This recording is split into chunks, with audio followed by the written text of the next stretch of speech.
Didn't think I was here, did you? Peekaboo. Hello. Well, good morning, CMR land. We will take over the show, no problem. It's Blake and Aaron. Let's check the weather for today because it was raining this morning. I know. I had to carry my dog onto the grass. Thunderstorms this morning, then becoming mostly sunny during the afternoon. That's about 15 to 25 miles per hour. Windy today. Chance of rain this morning, 80%. Tomorrow, lots of sunshine. What about the rest of the day? Any more rain? Sunshine. Okay. So we're done. All right, Sandy, if you're there, we can't hear you, but we're going to go live in about 15 seconds. Here we go. Stand by. I can hear you. Don't worry.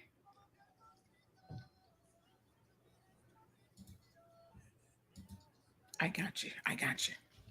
Big news. I have some important news for you. Interesting news. It's Blake and Aaron's Spilling the Tea with Sandy.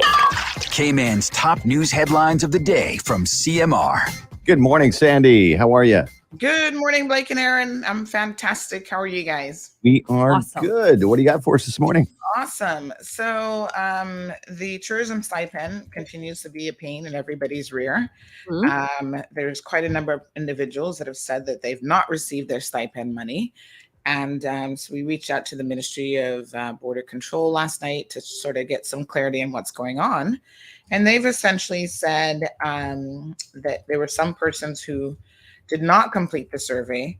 And so the survey said very plainly that if you did not, complete the survey, you wouldn't get the money.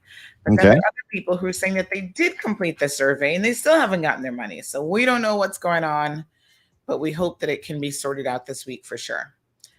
How much is that, by the way, that people are getting? $1,500. Oh, $1,500. And that's $1,500 a month?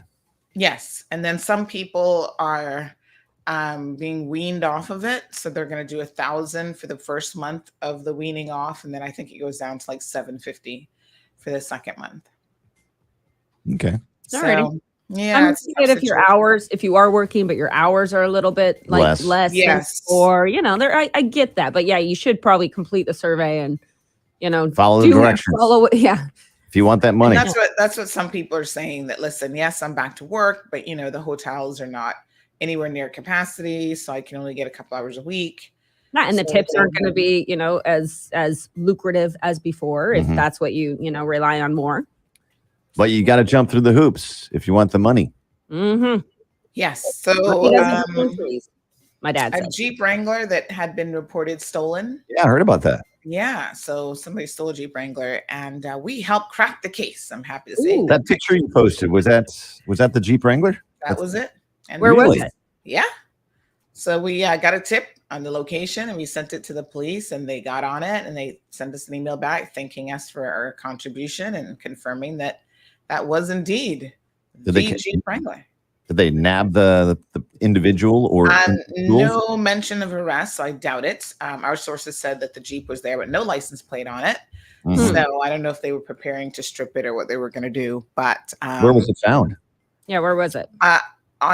Off of Eastern Avenue by Avon Way, I think it's called. Right here. Yeah. Is that up there by Broadcasting? That's not far. Yeah. Interesting. Wow. So, well, what about that kiteboard? Did that get back to the rightful owner? Yes, absolutely. I was reading some of those comments, and by the way, finders keepers is not law. I know. And that was so ridiculous. You know what? It irritated me. I'm a kiteboarder too. Say I got into trouble. This person got into trouble in the water. Yeah. And had to ditch their board to, maybe safely rescue themselves from sea and ended up somewhere else. And the board just ended up right there, or someone put it for safekeeping. You don't just walk by and take it, because it could have been someone else that was in trouble up and they were coming to get it in a safe manner because they were, or you don't don't think these things all the way through. Or you don't find keys in a car and get in and just drive it off and say, finders keepers. Found a car. It's mine. I know that concept. It's very strange that some people just didn't have a moral compass about what the right thing was to do. Yeah. I mean, listen, it's OPP. All right. You've heard the song. People's property. Yeah. That's right. It's not yours. Yeah. I mean, it's just, I get finding it and putting it up and say, hey, found this. prove it's yours. That was the thing. You don't put it up for sale, right? No, and then act like you're gonna burn the board because they're being called a thief. It's like, I'm sorry, but you did take someone else's property that wasn't yours and then try to sell it. That's that's the very definition of being a thief. Exactly. Yes. And listen, maybe. Well, the good news is the police reached out to that individual, who I understand happens to be a fire officer. And they said that, listen, you need to return the board. And so they were able to retrieve the board. So good for them. And other news, breaking news this morning. Remember the little dispute, not the little 5-year-old dispute in West Bay over that right-of-way, that access point? Yeah. Well, a bit of good news for the homeowners who've been there for 45 years. They now have a court injunction against the neighbors, prohibiting them from blocking the road with anything, any sort of debris, bricks, stones, mortar, whatever they want to block it with, vehicles. The court order says in very, very strong language that you better not do it because you're going to be looking at jail, a fine, or confiscating assets. Wow. So finally, the courts, and you know what? This isn't a situation where you can blame the courts because the parties have to apply for things like an injunction to stop people from doing certain things. And, they've had it drafted and filed since November 2020, but being the nice people that they are, they were really trying to see if the neighbors would just do the right thing. And so in December, Magistrate McFarland in the criminal court said, all of you need to keep the peace. And then in February, they were blocking the road again. So I think the Adam family finally said enough is enough. And now they have this injunction. So the Mendoza family, if they or any of their agents block that road, it's a vehicular access point, they're going to get in trouble. I mean, it's an unfortunate event. Like the whole thing. It's like the Hatfields and McCoys. It's crazy. It's just the Adams and the, what'd you say? Who's the other one? Mendoza. I would say that, Capulets. No, I would say that it's unfortunate, and I think the courts need to step in because they're not going to solve this themselves. Can't we all just get along? Mm-hmm. No. Can't we just So it looks like there's a couple accidents on the roadway this morning. So I'd like to invite people to really be cautious. There's one close by Madak Supplies. Oh, that's not going to cause a lot of I know. From the east. Is it coming in or is it going out? It's hard to say where it started, but it is on the other side. Like right on the side where Lion Center is, where Madak Supplies is. But I'm wondering if it actually jumped the concrete median. It may have. It's hard to say how it's positioned. But anyway, just happened like within the last, because I drive that way, and it wasn't this morning, so it must have just happened. And then people are asking if there's something else happening further in the Bodden Town district because traffic is really slow. So the roads are a little bit wet this morning. And the construction, just be cautious. And the construction going on leading up to the Grand Harbor roundabout. Just slow down, folks. Everyone's got to chill out. Yeah, it's stop and go according to my Google traffic. Yeah, stop and go. There you go. Mm-hmm. Google traffic works better than the radar. It does. So on Friday, just a little bit of health news. On Friday, there was a new study published out of Malaysia that concluded that ivermectin really doesn't help with people who have mild to severe COVID symptoms at all. And it's a very interesting study. I know there's been a lot of people who, anecdotally want to claim that it does, and confirmation bias and all that good stuff. But this was the gold standard, randomized, double blind, very specific about the dosage that was given to people and all that sort of stuff. And the study says, listen, it doesn't work. And given the fact that it can actually make you sick as well, you probably shouldn't mess around with it. Won't stop people from taking it and driving up the cost of my dog's medicine. Exactly. Yeah. So that's what we've got for you today in headlines. All right, Sandy, thanks so much. We'll see you tomorrow. Yeah. And we did hear, by the way, one more tidbit. An American airline pilot seems to have gotten into a little I heard about that last night. What happened? Yeah. So it looks like he had a heart attack or some sort of cardiac. Hold on. What happened? So I was driving home last night about, I don't know, it was close to 5, and I saw the American pushing back, and I thought, okay, I might be able to see a plane take off. And I know the BA was coming in soon, but then they parked the plane somewhere else, and I was like, what? That's weird. Maybe it has a mechanical problem. Then I heard later that I think you put it up on CMR that the pilot had a heart attack or something. Oh, is he okay? I haven't had any updates. I was just trying to check with a few people. But he was taken to the hospital. So I did see shortly after we made that post, I did see the medevac, the police helicopter, at the field with the EMT. So I think they're probably jetting him off to the heart specialist on Island in East End.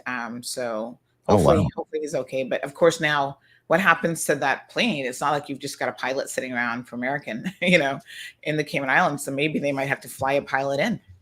Yeah, they probably will, because you need two. Wow. So I mean, they can jump on like a Cayman Airways plane and come down, right, and then get that plane going. Yeah. So, but I know that he's okay.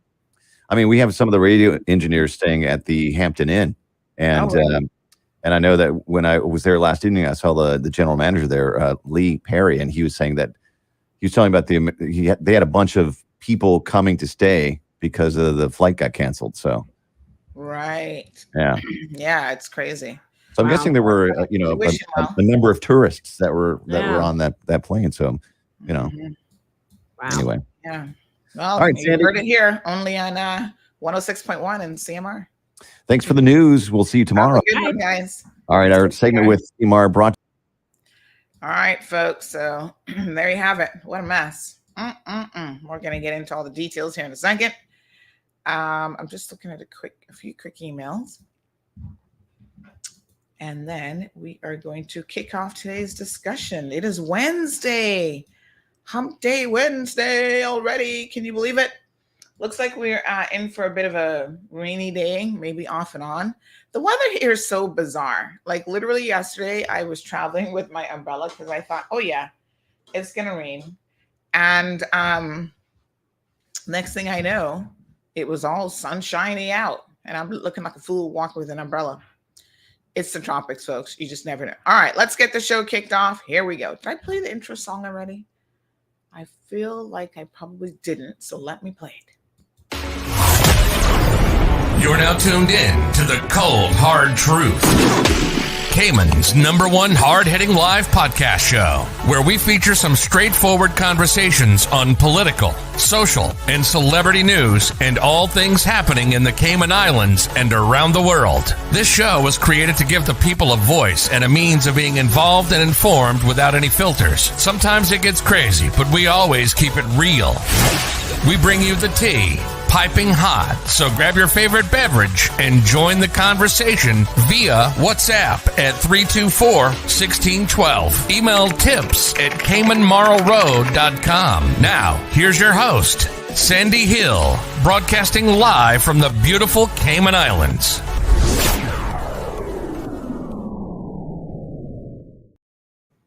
All right, so good morning, everyone.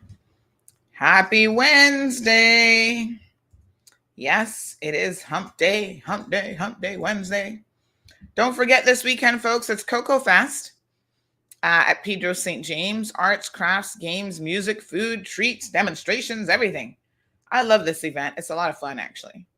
And it's amazing what you can do with a coconut. In fact, I am drinking coconut water this morning in celebration of that. Let me get my water. In celebration of coconuts and Cocoa Fest, I got me some coconut water. Delicious. So the coconut water guy came by yesterday morning and he hucked some coconuts for me. We have, I think, 2 coconut trees.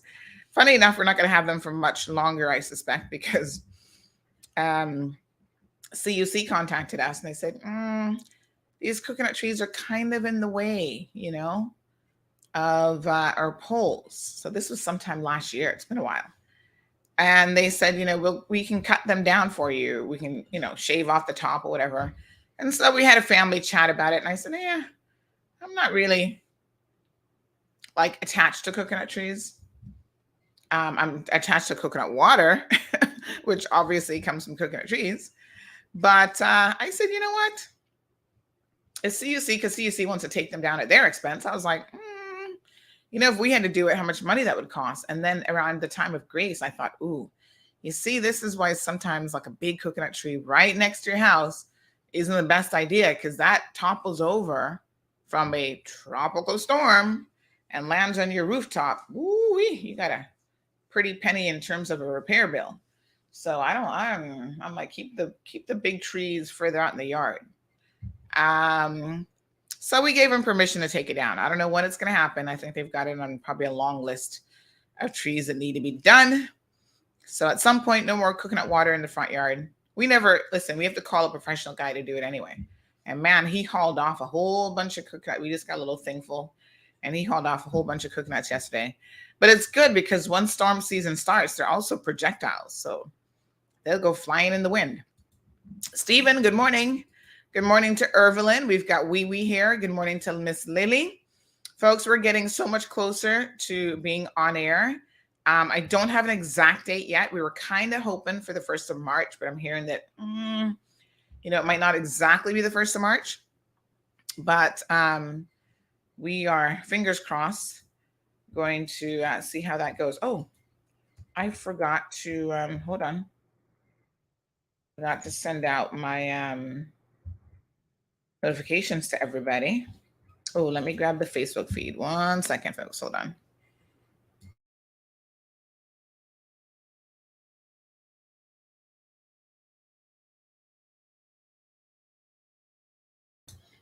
All right, good people. So yes, we're going to talk about the tourism stipend here in a second. And again, looks like a couple accidents on the roadway. So please be careful out there, folks. Learn to drive safely. Okay. So we've got Miss Lily. Thank you so much. Diamond Princess is here. Carmelie is here. Brandon, how are you? Good morning. Catherine, Audrey, Irvelyn. Yes, the roads are wet, which seems to, you just got to slow down. It seems like such a simple thing, but clearly it is not quite as simple as we would all like to believe to drive safely, because accidents are a thing, left, right, and center. So I also want to give a little bit of an update about Miss, oh gosh, what's her name? The little old lady there with the property, because the one who's basically sleeping in a laundromat, because, oh God, I know we talked about it. Was it yesterday? I did eventually speak with her, and so I want to update you guys, because this is such a sad situation. It really, really is a sad situation. And I know some of you feel very strongly about it one way or the other, but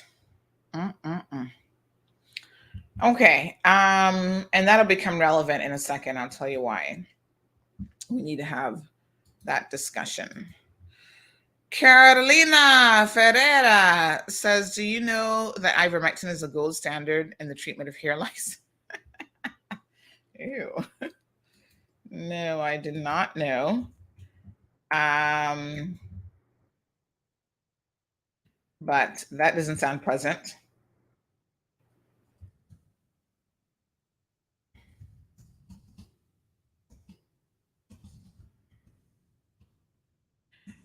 Yeah, it is an antiparasitic drug, so I don't know why people have latched on to these things. I mean, it's just amazing, because some of these people are supposed to be, relatively sensible people. And in their mind, an antiparasitic drug, and if they looked up the properties of this and looked up the history of ivermectin, I have no clue how they have concluded that it is actually going to help them with COVID, which is a virus. It doesn't make any logical sense. Even if you know nothing about medicine and science, it doesn't make any logical sense. But there you have it. They are hell bent on, I had someone message me yesterday and said, oh, well, it worked for me. And I said, of course it did, because you're an anti-vaxxer. You believe in all these crazy theories, conspiracy theories. And so for you to tell me that, oh, you took it and it worked for you, I wouldn't be surprised by that, because it's called confirmation bias. You believed it would work for you. And, you wouldn't know if it wasn't going to work for you, because you were going to take it. It's just like, how can you as a layperson say, oh, it worked for me? Well, You know what y'all need to do is you need to go read this study, because this study, which is in the JAMA, which is the Journal of, oh gosh, hold on, let me tell you what JAMA stands for.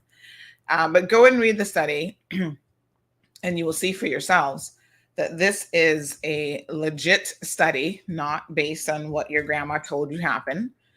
And you know, they did everything right. So they split the group in half. Half got ivermectin and half got no treatment. They didn't know what they were getting. And they looked at people with mild to moderate COVID-19 and comorbidities. And you know, basically they said that it did not help in any way, shape, or form. So it was a randomized control group based on investigator blinded randomized list. The dosage of ivermectin was calculated to be very, very precise, based on 6 milligrams and 12 milligram whole tablets. The clinical history of the patients and other anthropometric measurements were taken. They had blood samples. They were, you know, doing kidney tests, liver profiles, C-reactive protein levels, chest radiography. All of these were obtained as baselines before they started treatment. So when you say to me, oh, it worked for me, I'm going to ask you, oh, okay, can I see your blood samples before you started taking the treatment, your kidney and liver profiles, your C-reactive protein levels? Go sit down. Like, really? So, you know, they then went back afterwards and went through all of the list of those same tests were redone to see exactly how people fared, like what it did to their organs and the whole 9 yards. Now, the interesting thing is that a number of people who were taking the ivermectin actually stopped because it was making them sick. So nobody died, thankfully, but that was a possible risk. And one of the things that came out is that 44 patients experience adverse effects. This is of the patients that got the ivermectin, with 33 of them being from the ivermectin group. So of the 44 patients, 33, which is a good percentage, were from the ivermectin group. And 6 of those patients decided to discontinue the ivermectin, and 3 withdrew from the study entirely because of the adverse effects. So y'all want to talk about adverse effects of COVID? Let's be clear now. Ivermectin has some. So it can cause nausea, vomiting, diarrhea, seizures, delirium, and even death. And what's happening is people who are prescribing this, or who are believing in this, are taking it in very large, uncontrolled dosages. And that's part of the problem. And as a result, you know, I know Dr. T said none of his patients, he claims that he's treated over 700 people with it. For 1 second, I do not believe that, but if he says so, okay. You know, and he claims that none of them have been in the hospital. Well, that's a peculiar thing to know, because I know for a fact that 2 of them are dead. So, okay, 1 never made it to the hospital. May her soul rest in peace. So I guess technically with that one, he could say, yeah, she wasn't hospitalized, but you're dead. That's way worse than being hospitalized. So he claims that he's going to put together this journal article for the, what's it called? The Caribbean, the West Indian, something. Ivermectin results. Oh, yes, the West Indies Medical Journal. So I'm really looking forward to that. And I'm looking forward to medical clinicians being able to comment on that article and see exactly what they say. In other jurisdictions, physicians who are prescribing ivermectin are actually having their license pulled. So it's very interesting that Cayman is so incredibly slack in this regard. And even more interesting that the Dental and Medical Council has, see, I have a little typo here in this article. I put Dental Medical Council and then put MDC instead of DMC. Let me just fix that. So the Dental Medical Council has had nothing to say on this topic whatsoever. And like I said, it's bizarre because even in other Caribbean jurisdictions, such as Trinidad, they will actually pull your license if you are prescribing ivermectin to people for the treatment of COVID-19, because that is not an accepted treatment for COVID-19. So, and you're potentially putting people's lives at risk. But Cayman and the slackness that we often go on with here in this jurisdiction don't seem to care. They're like, go knock yourselves out. Kill yourself with some ivermectin. Who cares? I guess it's one of those things, buyer beware. If you're dumb enough to take it, despite what the FDA has said, the World Health Organization, and every decent clinician and physician, then you're on a suicide mission and go right ahead. Less people for the government to probably have to take care of. I don't know if that's what they're thinking, but I'm kind of wondering. All right. So one of the interesting things that came out in the survey, listen to this. It said that additionally, patients also receive various co-interventions. Sorry, hold on one second. I was refreshing here. Yep. Co-interventions and control groups receive different kinds of comparators ranging from placebo to no intervention to standard care or even hydrochloroquine. So y'all remember hydrochloroquine, right? That was another one that was being advocated by Trump. The authors claim that pooled estimates suggest beneficial effects. Now, these were some of the studies that were done supposedly before this one. Like, this is a pretty good study, but these were not. These studies are featured in the BMJ journal, and it says here that this is kind of what made people who don't really read believe that ivermectin was working.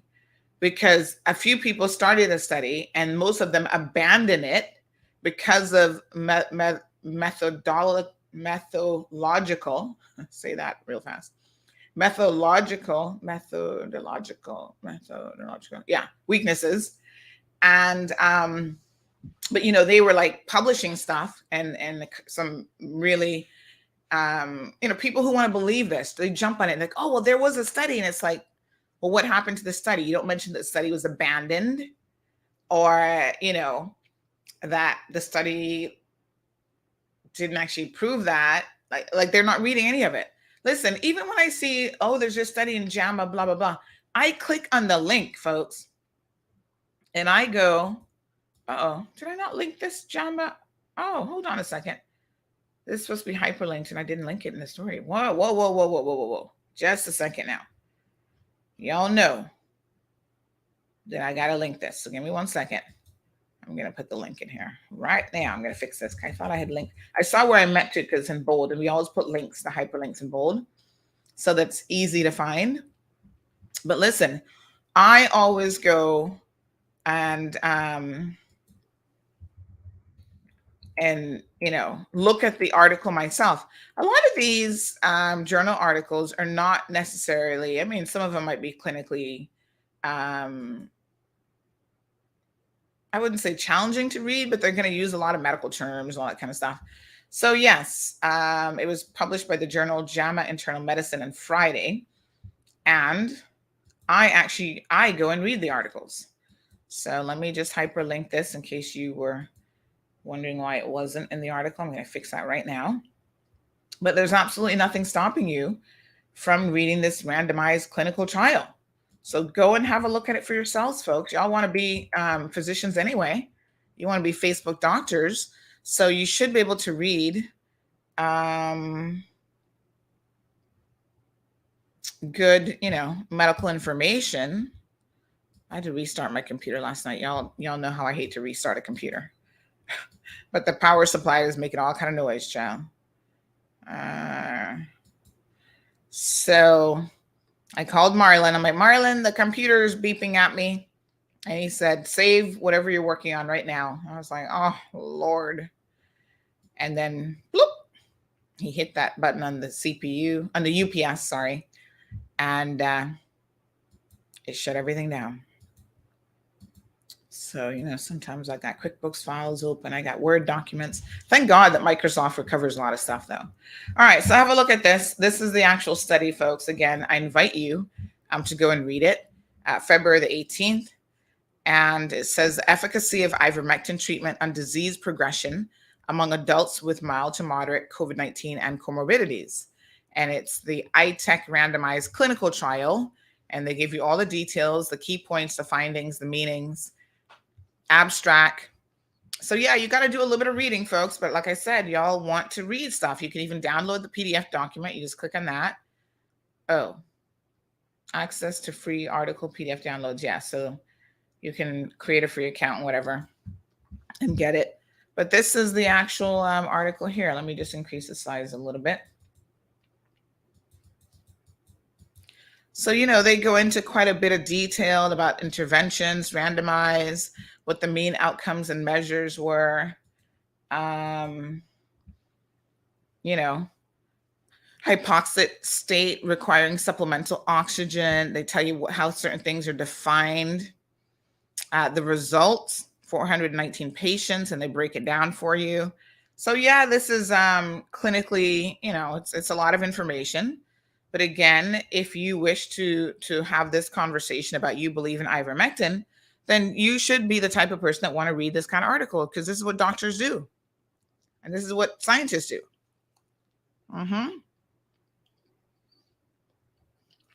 So go and check it out. They also mention that there were 2 other randomized clinical trials in Colombia and Argentina in 2021. And you can click the little reference here and it'll take you to that one. And then this will take you to the one in Argentina. They also found no significant effect of ivermectin on symptoms resolution and hospitalization rates of patients with COVID-19.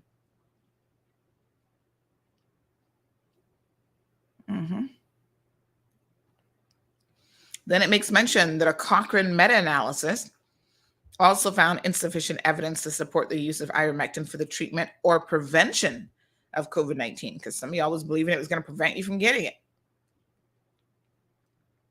So, it talks about how despite all this scientific evidence, ivermectin is still being widely prescribed for COVID-19, contrary to the World Health Organization's recommendation to restrict use of the drug to clinical trials. Because, they're like, yeah, if you want to do a clinical trial to prove whether it works or not, that's fine. Until we know that it works, it can be very dangerous. So this was a clinical trial. So they had permission to use it. And I can tell you, if you continue to read, you will see their conclusions that it just don't work. So they tell you how the group was put together, the procedures they use. They talk about adverse effects, sample size calculation, statistical analysis. Again, those of you who want to be in this space, and I'm not necessarily one of them, because I listen to scientists, and when I read this, I'm like, okay, this is a well thought out and well presented paper, and now it is subject to peer review, where other professionals can look at it, and if they had any queries or questions or whatever, they can certainly put that to the Malaysian researchers. And so, they've got tables in here, baseline demographics and characteristics of patients. This is the kind of thing that when I roll up on, I'm sorry, Dr. T, he can't provide any of this information about the people that he's providing ivermectin to. He can't say that he's been tracking all of their, liver and kidney functions, and he has been, looking at the adverse effects of his prescription. I mean, y'all pick sense of nonsense. 13 people did die of the sample group. They had severe COVID-19 pneumonia, was the principal and direct cause of death for 9 of them, which is 69.2%. 4 patients in the control group died from nosocomial sepsis. I don't know. Let's look this word up. This is a new one. I have no clue what this word is. Hold on. Let's look it up. Sepsis is infection, though. We pretty much know that. So let's get the correct pronunciation. Hold on. Nosocomial. Nosocomial. Thank you very much, Google. Nosocomial. Nosocomial. And what is it? It is of disease originating in a hospital. Oh, okay. That's interesting. I don't think I've really heard that word before. Nosocomial. All right. So in other words, this is nosocomial sepsis. So all that means is they got the sepsis, they picked it up in the hospital. And of course, as you guys know, Sepsis is very, very deadly. And, you can pick it up in a hospital because, sort of all sorts of things floating around in hospitals. I've had friends who've gone into the hospital and gotten sepsis. And sepsis is very, very, very difficult to treat. Sometimes pregnant women in the NICU and stuff like that. There's a whole abstract article here in the Journal of Perinatology that talks about the prevention and treatment of nosocomial sepsis in the NICU, because little babies even can get it. Wow, this is crazy. So the degree of both prematurity and low birth weight puts these babies at real risk of this bloodstream infection. So sepsis is a real thing. You got to have proper hand hygiene, use of milk feedings. Like, you got to be very, very careful. There's so many things that can contribute to a person getting sepsis. I actually had a girlfriend who had this in a hospital intensive care unit, and she almost died from the sepsis infection. The original thing she was in for, she was recovering from, but it was actually the infection that almost killed her. So that's a serious thing. A few patients died from that. So this now talks about how, the other clinical trials that have been done have been focused on outpatients. In contrast, this particular one was actually for people who were hospitalized. So this is quite an interesting distinction, because in fact, what this allows the researchers to do is really control the environment a bit more and make observations that maybe for outpatients is not as easy. Because, once you have an outpatient person, they might be taking some honey and some other stuff that they claim is going to help cure them. They're drinking a swish of rum and all this other stuff. When they're inpatient, you really have a lot of control. You know exactly what they're being fed, what they're being eaten, when they're getting other types of medication. It's a much better way to certainly control a group for a study, right? So check it out, folks. It's now in the article. And you have all the date here of when it was published online, who the corresponding author was. They even have their email address. So I guess if you want to reach out to them, maybe you don't believe what you see here, you can certainly contact Dr.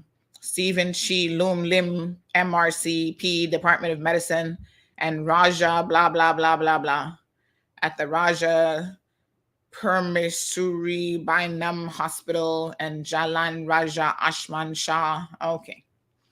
You get what I'm saying. Check it out. All right, good folks. Bottom line, ivermectin doesn't work. Moving along. Morning, Louie. How are you? Morning, Olivia. Happy hump day. Thank you so much. Senor Christopher, thank you for joining us this morning. Where are you, by the way? Are you in Cayman or are you overseas? Christopher's always up and down all over the place. I can't keep up.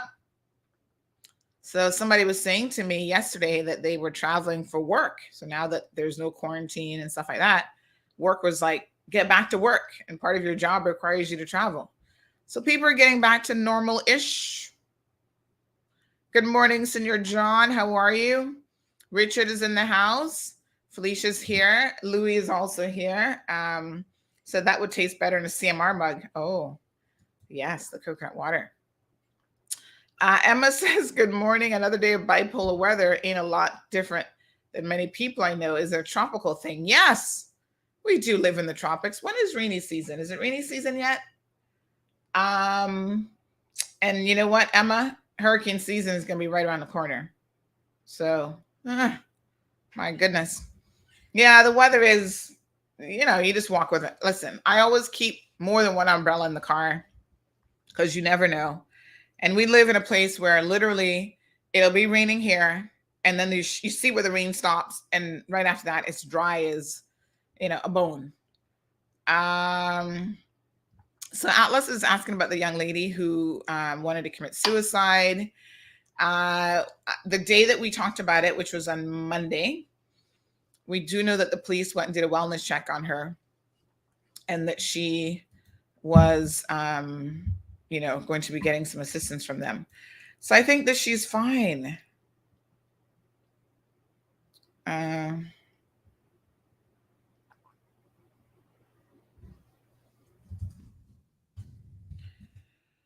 So yeah, it's a sad situation, folks. And if you're feeling despondent and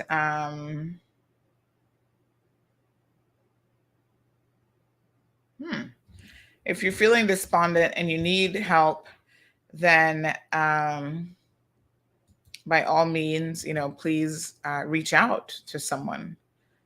There's help available. I think people who are struggling often think that the way out is to just take yourself out of it. Well, it might be the way out for you, I suppose. But the people that you're going to leave behind that are despondent over your loss, they will live a lifetime wondering why and, not really understanding it.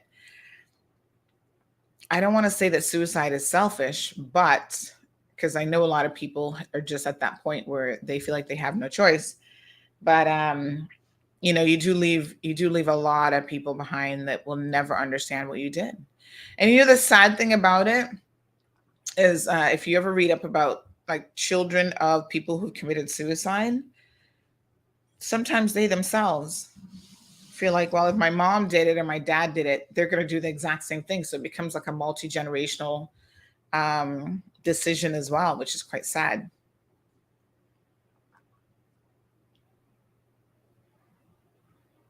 So Emma says, at least you're willing to work with them, talking about the coconut trees. They've been trying to get this done with some trees at the top of the road with some of my neighbors, ego driving donkeys. My God.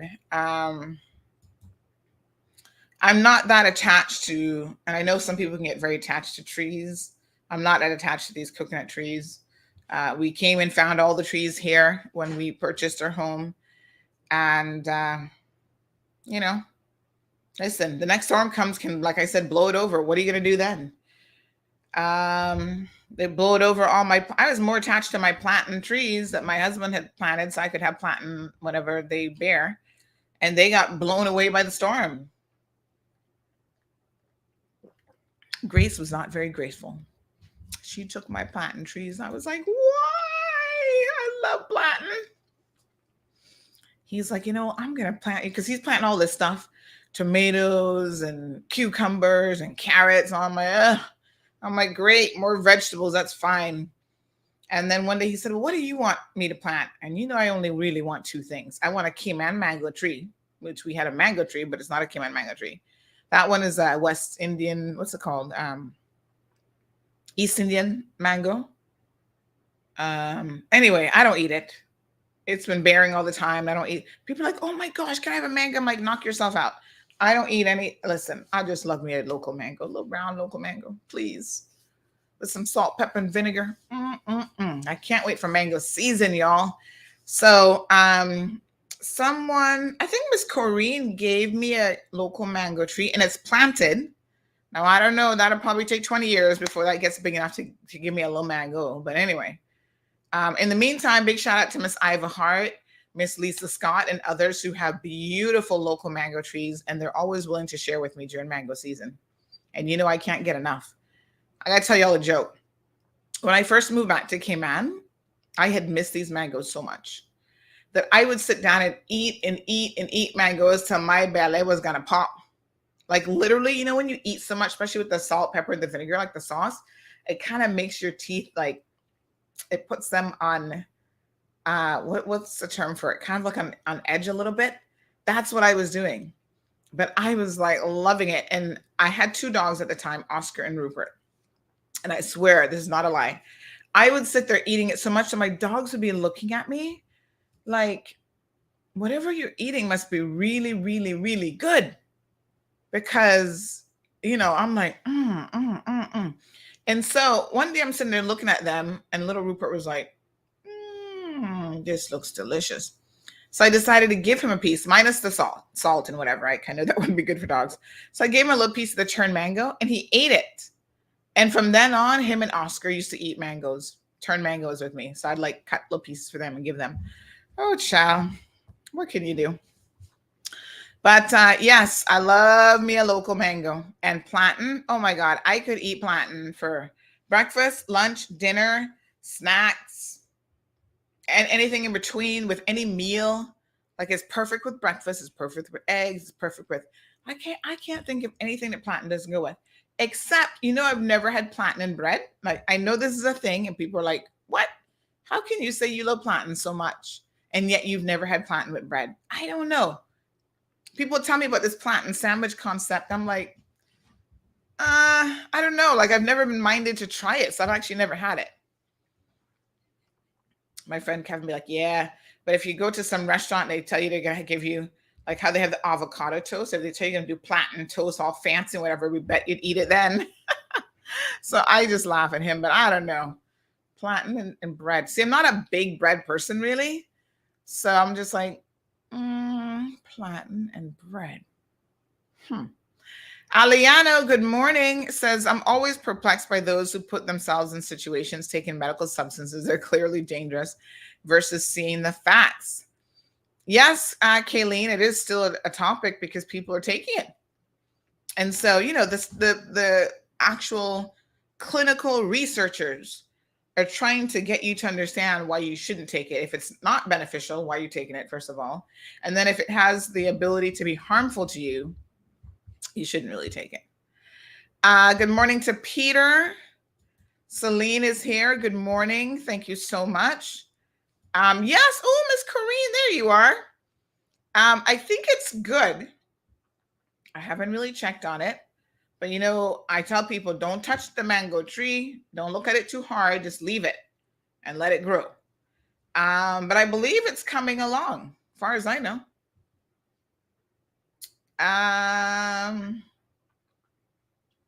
The restaurant issue. Oh, yes. Let me try and recall this conversation. Oh, Mr. Amelia, sometimes I get so many conversations and so many people calling. I have to make a list. Like I have a publication list of stories. Where's my little book? Hold on. I'm going to show you guys something.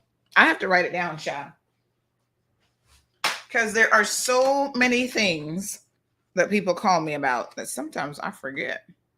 The brain is not what it used to be. So here's my list of current stories. And then I go through it. See, I actually write it down and then I tick them off you can see I kind of have little tick marks. Look at my little eyelash comes up on the paper. All right. So anyway, I have a nursery story that I'm working on. I can tell you all about that later on.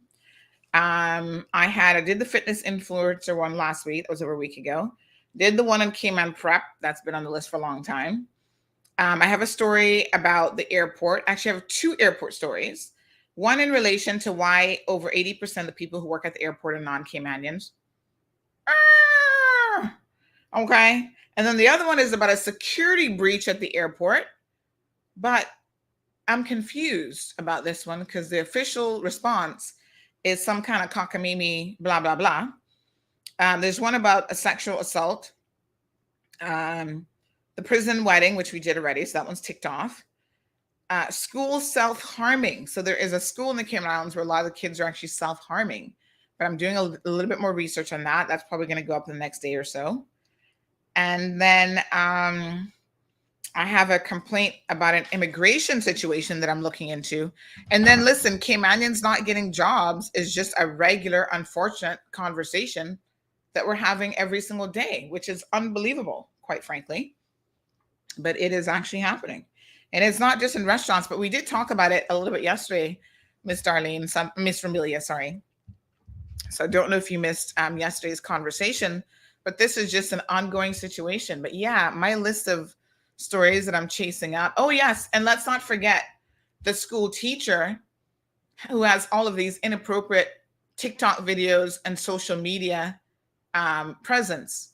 And then the coaches who are sitting there staring at the girls as they're working out on the track field. And I've got parents contacting me about that and sending me videos saying this is highly inappropriate.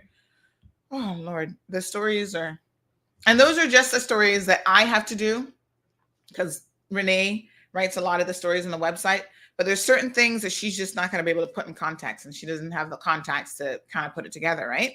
So let me talk a little bit about this because I do want to say something now about the tourism stipend. this tourism stipend situation is becoming a real pain in my you-know-what. And it's not even my neck. It's something else. Thank you, Miss Perla. Good to see you, honey. Me and you, Plantain family. Yeah. Plantain, egg, and bread. Now that maybe, but just plantain and bread. I'm like, All right. So listen, all I can tell you is the situation with the stipend is a cluster. I need to find a word that I can use that wouldn't be profane in any way. But it's a big bag of mix up. Okay. Mix up, like the worst kind of mix up possible. And I know that there are people who are waiting on the money, who need the money, and who are really, really getting upset when they don't get the money. And somehow they seem like they're trying to take it out of me. Most people are very, very reasonable. They're just like Miss Sandy. Do you know what's going on? Tell us what's going on, blah, blah, blah. And I said, okay, let me check into it. I'm going to show y'all something here in a second. So other people are like, I want to know, why aren't you calling this government out? Why are you doing something about it? I'm like, whoa, whoa, whoa, whoa, whoa, whoa, whoa, whoa, whoa, whoa. Pump the brakes, sister. Pump the brakes. When you're up in your feelings, I don't expect you to be able to look at things logically. Yeah, if this was the progressive government, double pump the brakes. Let me be very clear. During the progressive administration, there were countless times, almost every friggin' month, actually, if y'all recall, that your stipend payments were late. Let's put it back in context. And as I started to think about this last night, I went back to the website and I counted at least 5 times that their payment was late. To be fair to this government, they've not had those types of issues. Huh? Now, I have a very different relationship with this government than I did with the progressives, because with the progressives, I want to be very, very clear, especially during the pandemic, at the initial stages when we're trying to get accurate information, I would contact the government, the progressives government, and said, hey, I've got this question. Now, the first couple of times I contacted Alden, I guess depending on what kind of day he was having, if he had his Wheaties for the morning or not, sometimes he would respond. And I was like, okay, because, we're not friends or anything. And most times you message him, he not responding. So a couple of times he would respond and whatever, but you could tell that there was still a chip on the proverbial shoulder there. So, when I'd ask him certain things, you get no response. You're sending stuff to official government people, you get no response, because they were going off of what the political climate of the day was, which was don't respond to CMR.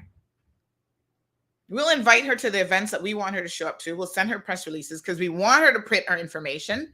But when it comes to, she's working on a story and she needs factual information to be able to give the people of the Cayman Islands, do not tell her. So that's why a lot of stuff I could say a CMR well-placed sourced or, unconfirmed, because the official sources were saying jackfruit. They weren't saying anything. So I have to rely on my network of unofficial information. Like yesterday, I heard a guy died. Today is, oh gosh, when do they put out the weekly numbers? I need to double check the message. I think they might have come out. So, this is what I'm saying. All this stuff is happening behind the scenes. Now, y'all might not be aware of it, but this was the climate in which we were trying to operate in, trying to get y'all information, trying to be an advocate for the people. And at every turn, we have obstacle here, attitude from Alden, attitude from this one. There were a few people in his, in his government. So, for example, I'll tell you that Mr. McTaggart, initially, you'd message Mr. McTaggart and you'd say, hey, this, and this. And sometimes he'd throw you a little bone or whatever of information, a little nugget of information. Now, y'all know since election, you can ask them that, they're very controlled. Like they want to send out a press release and this is it.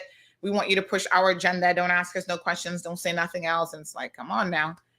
So listen, honesty is key in any sort of a relationship, right? You and I have a relationship. Y'all come here every single morning. 250 of you right now listen to the show. You come here every single morning and you listen to me. You mightn't agree with everything. You mightn't like everything, whatever. But it is important for me to try to maintain a degree of honesty with you. And I would hope vice versa. So when you call me with your problems and your complaints and your issues, I appreciate you being honest. So the foundation of this relationship is one of honesty.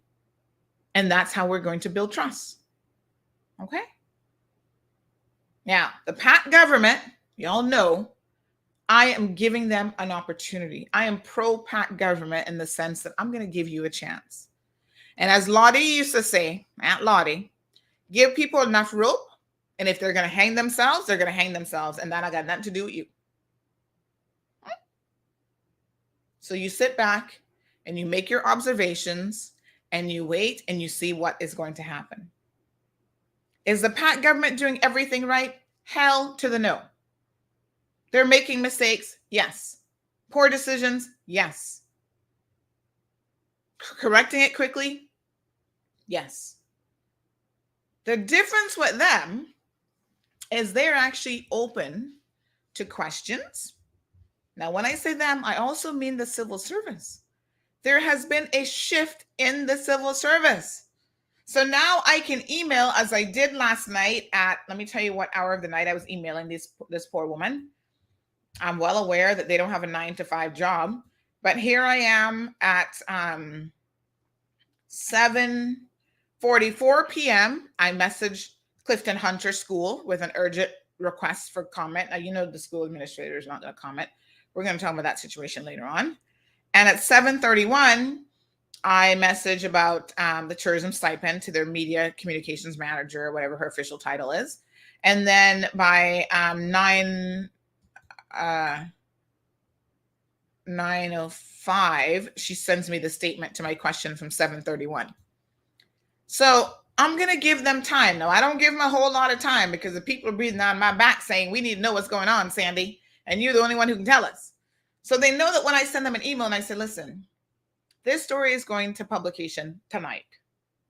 I would appreciate it if you could tell me what the position is, what is going on. Because the people are messaging me saying that they still have not received their stipend. And it's not 1-2 people. It's a good number of individuals. So the response was, and I want to show you guys this, and then we can put it all in context. But let me just say this. To the 1 or 2 people who seem to somehow think that I am not reporting on this, I'm giving people a fair chance to respond to the questions. Because I actually do not know what's going on. The story would have been 1 sentence. People are saying they still haven't received their stipend. And what's going on? Some people have received it. Some people have received it. I don't know what percentage that is. I don't have any of that information. So this isn't a question of, oh, Sandy doesn't want to write anything about the PACT government. This is a question of, I needed more information. And I'm happy to write to the PACT government and give them an opportunity to respond. Because by and large, I know that they're going to respond to my queries. That wasn't happening with the last government, so it didn't make a difference if I waited 1 hour, 5 hours, 5 days, or 5 weeks. So a lot of times I was like, shit, forget it. I'm just going to publish my story.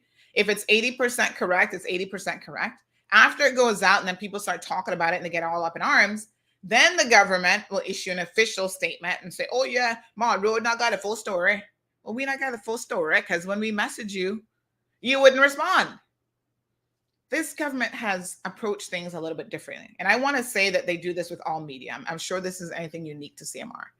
And in fact, you know, I'll give y'all a little inside scoop here with the premier. If I pick up the phone and call the premier and ask him a question, he's unable to answer it. He's like, Sandy, I can't tell you that. Or sometimes he's not as direct all the time. Like he won't say, I can't answer that question.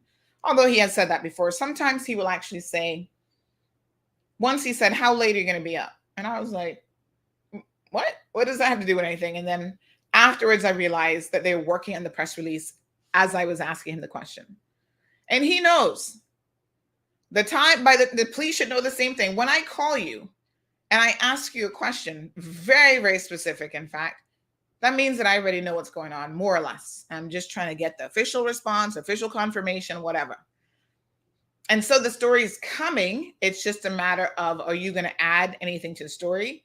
Are you going to add a government response? That sort of thing. So when he said, how long are you going to be up for? I then figured out later on, that's because they were working on the press release. So I stayed up, child, until after 1 o'clock in the morning. And we were the first ones as a result of that to get the story out. And it's not that the PACT government is just sending it. They sent that to everybody. It's just that we already knew what was going on and what was brewing to a large extent. So then I just stayed up when he said, how long are you going to be up for? And I said, well, I'm working on a few things, so I'm not really sure. Afterwards, I was able to go, oh, okay, now I know why he was asking me that question, because he knew that they were working on a press release. And it's happened on more than one occasion where I've contacted him, and I knew way more than he even knew about the situation, because he's like, oh, okay. So the PACT government don't be giving me no inside track on anything. I know y'all will be up in your arms, but like when the cruise ship was coming, oh, we know who told her that. It had to be the government. Y'all don't even know. I already have a date for when I hear the next cruise ship coming. I just haven't said anything yet. Because remember at the press briefing last week, the government was like, oh yeah, we got to hold it under the lid till next week. We're gonna make a big announcement, tell y'all. Shall I say that it is March? Let's wait and see what they're gonna do. I don't want to steal all their thunder, but it's coming. So that's how it works. And it has nothing to do with me not wanting to call the PACT government. In fact, if y'all know how much I ride their asses on a regular basis, y'all be surprised. I calls them. You got to do better with your media response, man. And I get that a lot of it is, the civil service has this hierarchy. Oh my God, it is so ridiculous. To get one press release, this one got to write it, this one got to look it over, this one got to think it over, this one got to give it to a dog for him to put his paw print on it, and then it got to go to the chief officer, and this one and that one. Then it's like the machinery of the civil service sometimes boggles my mind, and I don't always get it. But I've never been a civil servant. So I try to give them a degree of understanding that this is how convoluted the process is. And I don't really know why. I'm like, simplify it. It would make you so much more efficient. But sometimes they seem to have a hard time doing that. Even with getting payments. If you were a vendor and you worked with government, you would understand when I tell you, in all honesty, even with my previous training business and stuff, sometimes you'd wait all 6 and 7 months to get a payment from government. They're not the easiest. I think maybe now they've streamlined certain processes. I don't know. But sometimes it takes forever, and the stuff that they come back and ask you for, and they don't like how this invoice looks. And it's just like, whoa, really?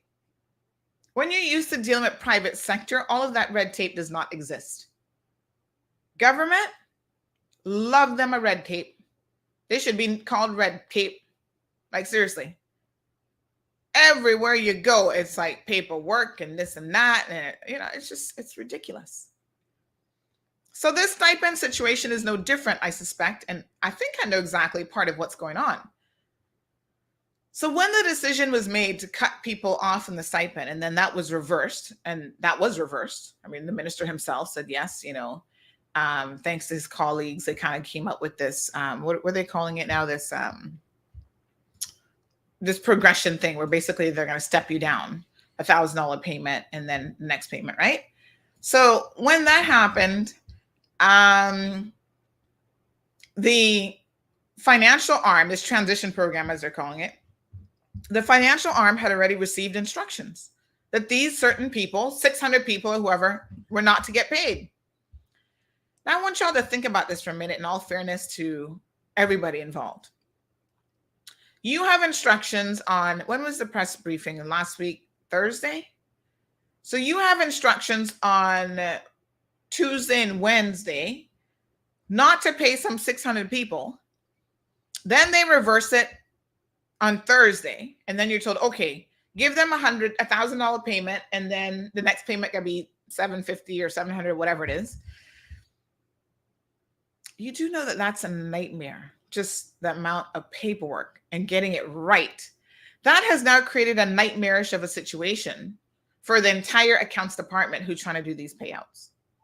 Because unlike you and I, right? If I write a check and I'm like, oops, I overpaid this vendor, or I didn't pay a vendor or whatever, that's just me. That's just on me. It's like, whatever, right? Yeah, it doesn't look good. But when you're talking about 600 people, in addition to their regular work that they have to do, who now have to go from getting nothing to now you're instructed to give them $1,000 payment. You got to make sure that their account information on file is still accurate and all this other stuff. It is a logistical nightmare to turn that around and to get those payments out in a couple weeks. I think that's part of the issue here. And I actually feel sorry now for the civil servants who are tasked with getting this done. And no one has said on their behalf, give them a little bit of breathing space. So we're pushing for Monday and Tuesday for you to get your money.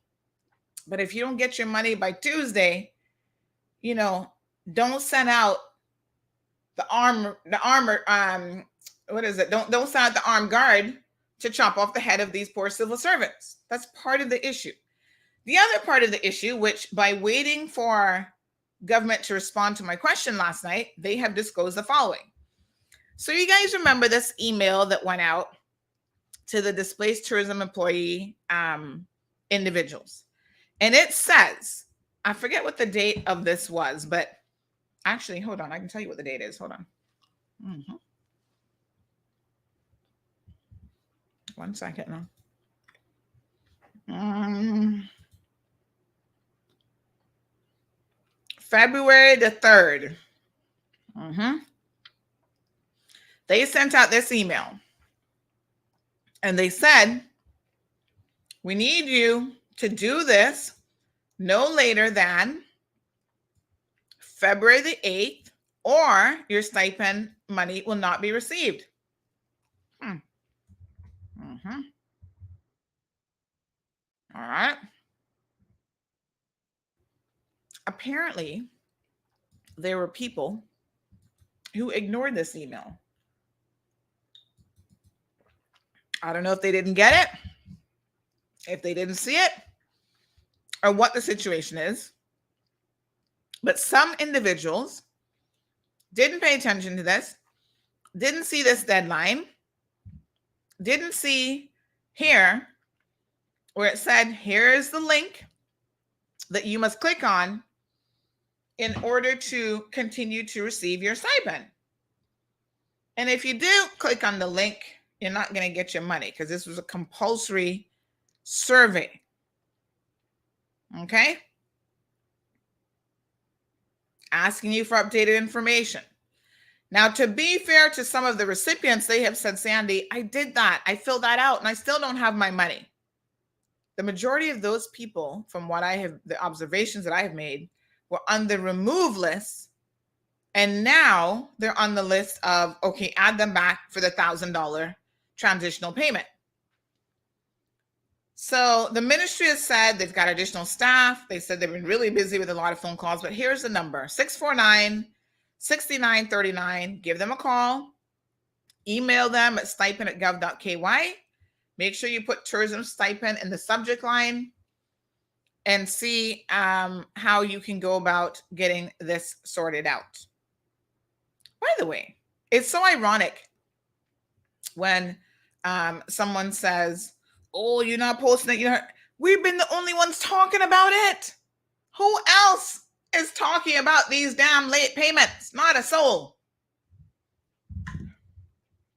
We talked about it last week. Spent an entire show saying, the government should have given you all notice. The government was wrong for not giving you notice that they were going to be cutting it off. You don't do that to people. We have been talking about it. Now, just because you're not paying attention, I find that this happens a lot. People don't watch the show and they're not paying attention to what's really going on. They're like, well, I didn't see it on the website. Try listening to the dialogue, the postings on social media, the show every single day we're here talking about it. Don't be trying to come at me talking about, oh, I'm so biased, I'm so this, because, I'm not going to take too kindly to that, especially when it really isn't the truth. Yes, I'm giving them an opportunity to try to get it together and try to sort themselves out. Some of these people are first-time ministers as well, so they got a huge learning curve. But y'all know that I don't really believe in taking any prisoners. So if I'm going to sit here and tell you put the wrong person on the board because of criminal record, then you and I are still friends after that. We can still roll in the friendship category, but your friends tell you the truth. Your supporters tell you the truth. They don't lie to you. Because only with the truth can you actually get anywhere in life, right? Same thing with y'all parents who are out there making your children do the most ridiculous things. And because I call out your kids, and not really the kids, but the parenting, which is a problem, like this whole Clifton Hunter situation with the vaping and the knife and the smoke and all this stuff, because I say, parents, you are doing your children a disservice by not holding them accountable, even as teenagers, for their behavior. You know how many parents were calling me on the phone last night talking about this situation? Oh, by the way, let me add that to my story list. God, that's the next story coming. Just a moment. CHHS vaping. I got, because child, that could be more than one story. That vaping incident. And at the heart of this vaping incident is a question of unfair treatment, inequality, and how students are treated. Y'all wait for that story. Wait, I want an email. All right. And then we have the next one with the rogue teacher. Now I'm going to label him as TikTok. TikToking his way through the Cayman Islands while we paying him a full salary to teach our children. What a mess. Anyway. Good morning, Miss Donna. No problem, Miss Perla. She says, regarding high schools, I've spoken to a few students and who want to express themselves. They're feeling unfair. Have them call me, child. Once they have parental permission, because I don't want y'all children showing up here on the show and then you'd be like, oh, I never gave my child no permission to talk to Sandy Hill. Give them permission. Children need a voice in this community as well. Good morning, Miss Blondie. I appreciate that. Scott, hope you're feeling better. Magdalene, that's why no one wants to rent to NAU. I know, child. I know. Believe me. The system has a lot of holes in it. Buenos dias, señorita. ¿Cómo estás? Sanya says, Sandy, all that was to get the 1,500 got it yesterday, and only those that got the 1,000 will later this week, I'm told. They are about the only ones left, as they're now on a different plan. I think what needed to happen, in all fairness to the recipients, is that they should have been told that. Because I can see why it would take them, like I said, on the transitional plan a little bit longer to get the stipend, but they should have been told that, listen, you're not going to get it Monday, so that they could plan accordingly. Because one woman called me yesterday. She had her, I think she said it was a water bill shut off, and she had to go beg her sister to help her pay the bill. Nobody wants to have to do that. And she's taking care of a 90-something-year-old elderly woman, her mom. Remy says, I've catered an event some time back for government. When it came to pay, it took forever, and they wanted to see my T&B license. Seriously, after the event? Speaking of which, Remy, I believe I owe you some money. You never sent me a bill. You need to bill me for that catered dinner. Child, I wish I could cater Chef Remy every week. Ooh, he is so awesome. That food is delicious. Yeah, this is the kind of stuff that's kind of stupid, to be honest. Now, I've dealt with vendors before who have asked for a trade and business license. They want to know that you're legal and you're good to operate. And I don't have an issue with that, because I think that that's fair. You know, they want to make sure that you're in compliance with the law and that sort of thing. So you always keep that T&B up to date. Tell me the need for another survey in March again. Well, I think what happened is they realized that the one survey that they did send out was a little bit problematic, right? Because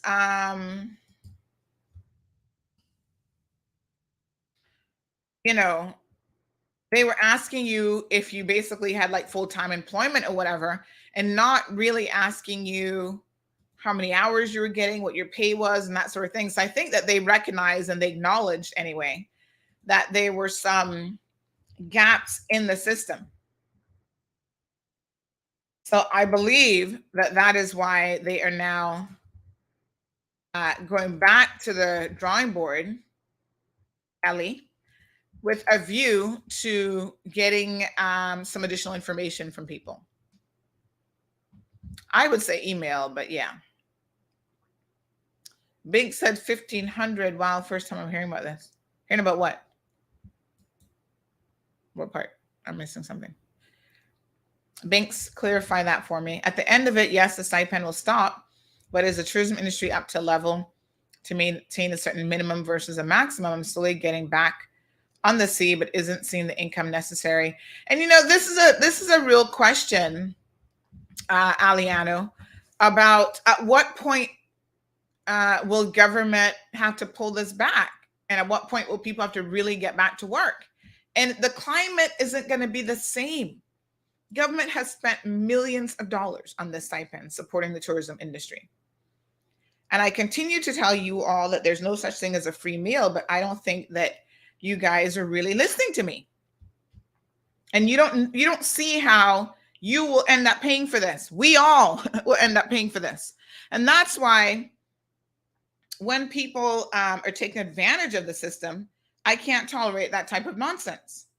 And in fact, I'm going to tell you all the truth. Another story I'm working on is getting a list of people, some of the more egregious individuals who have been abusing the system. I'm hearing about some woman in Colombia who's living the fab life, Colombian style, off of her stipend money. A lot of you have been abusing it, and that's just not right. I hear that there's some people who work for Travel Cayman full-time and still getting the stipend. Excuse me. So in this government's effort to clean up this mess that the progressives left for them, are they going to upset a few of you? Maybe.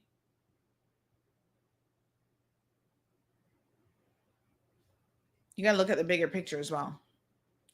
Miss Virtuous says, Sandy, you are on point. Alice, good morning. How are you? Not sure if anyone else got their stipend. I got mine yesterday. See, I mean, obviously people have gotten. Now, I know a lot of people, like I said, reach out to me and they said, I haven't gotten. But a lot of people also did get. So it seems to be some sort of subcategory of individuals. Jane says 5 days was not sufficient time. Some people don't check emails every day. Government doesn't even respond in 5 days. At the least, she should have been given 1 week to complete the information. That's a good point. Very good point, Jean. And I think that's valid. So from the 5th to the 3rd from the 3rd to the 8th is don't count the 3rd because that's when it was received that morning, but let's count Friday. Friday, Saturday, Sunday, Monday. So that's 1, 2, 3, 4 days, and you had up until Tuesday. So you're right. And I agree. 5 days, it isn't enough time. And this is, again, timing with government. They need to appreciate, as you rightfully said, maybe not everybody checks their emails every day. Maybe they don't have access to computer. Or, they've cut back on internet expenses and so on because they're only making this $1,500 a month and they got to prioritize their bills. So government, learn from this. Both the political arm and the civil servants, there are lessons here to be learned. Right? We all make mistakes. Sometimes we all get things wrong. We make poor decisions. I have an issue when you're not able to learn from it. But I'm telling y'all, thanks, Binks. I'm telling y'all that this attitude of, this money is going to last forever and it's a bottomless pit, you're wrong. And there's some of you who are unmotivated to actually get out there and find work. Listen to me. For the past 18 plus months, the tourism industry has come to a standstill. I want to invite some of you to understand that the jobs and the industries that you were in may not be returning. This is a reality check moment. Okay? So this is me now, Sandra Teresa Hill, talking to every one of you in the tourism industry and trying to give you an honest moment. Your jobs may not return. You have got to be like the chameleon in this world, willing to transition, change colors, do something different, upskill yourself, Find something new to do. Find new opportunities. Because of COVID, tourism will never be the same again. Nowhere in the world, really. It's starting to pick up. I went to Georgetown Yacht Club yesterday for a meeting, and I was surprised at how many people were there, because I'm like, damn, for the past year, we've been coming here since the borders were, or since some of the quarantine restrictions were lifted, we could go back to restaurants. And we would sit there, and sometimes it was just me and my meeting partner, nobody else. Yesterday, they were busting a couple tables. So some things are coming back to life, but will it ever return to where it was? There will still be people who are not going to travel for quite some time. Tourism might take a minute. We don't know which variant is right around the corner. So, folks, it would be in your best interest to start thinking about what your other hustles could be in life. I was having a conversation yesterday with an attorney.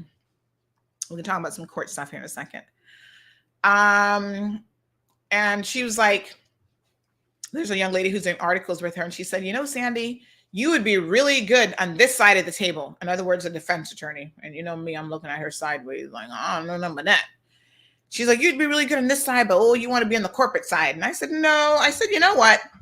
Quite honestly, at the age of 9, when I declared to my father that I wanted to be a lawyer, I always saw myself as in the courtroom, because, you know, that's the action I was seeing on TV that I was like, oh, that looks good. That looks interesting. I didn't even have an appreciation of corporate law until I returned to the Cayman Islands. So I did my first degree, and I was like, oh, I'm going to move back home. And then I come here, like, yeah, I want to go to law school, get a job in a law firm. And every single law firm, all the big law firms is like, you know, incorporation, $1 million trust deeds, and airplane registrations and all this kind of stuff. I'm like, what's all this work that's like all corporate, helping rich people get richer and make even more money? I'm like, where is the constitutional law? Where is the, you know, fighting for people's rights and prosecuting? And it was like, those things they're there, but it's not like, you know? So when she said that to me yesterday, I had a little bit of a reflective moment. I said to her, I said, you know, the funny thing is in life, you can always sit back and think, oh, the what ifs. What if I could have done this? I could have been here. I could have been, you know? But I really believe you're right where you're supposed to be. And I say this all the time. Sometimes you're not in the best boat, but you're there for a lesson, and you need to go through that. And I said, ultimately, you end up where you're supposed to be. So yes, I had interest in law, got my law degree, did my master's degree, interested in politics, you know, ran for political office, didn't get in, can't get articles in Cayman. All these things are obstacles that are in your way, but maybe they are meant to be seen as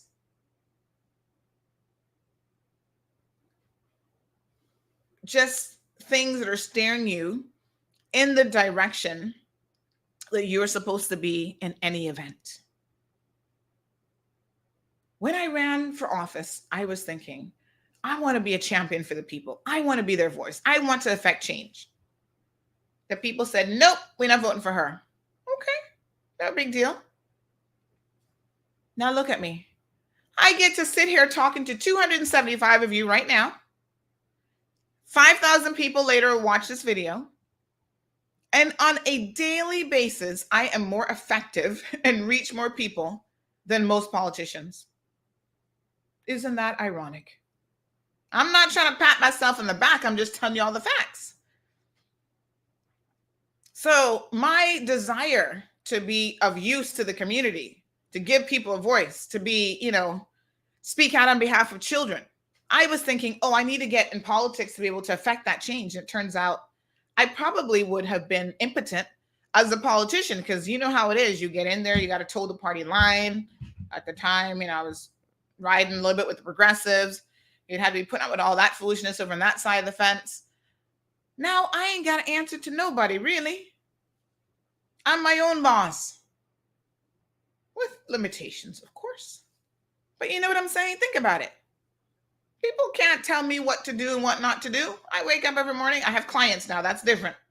I want to be clear. Your clients do tell you what to do.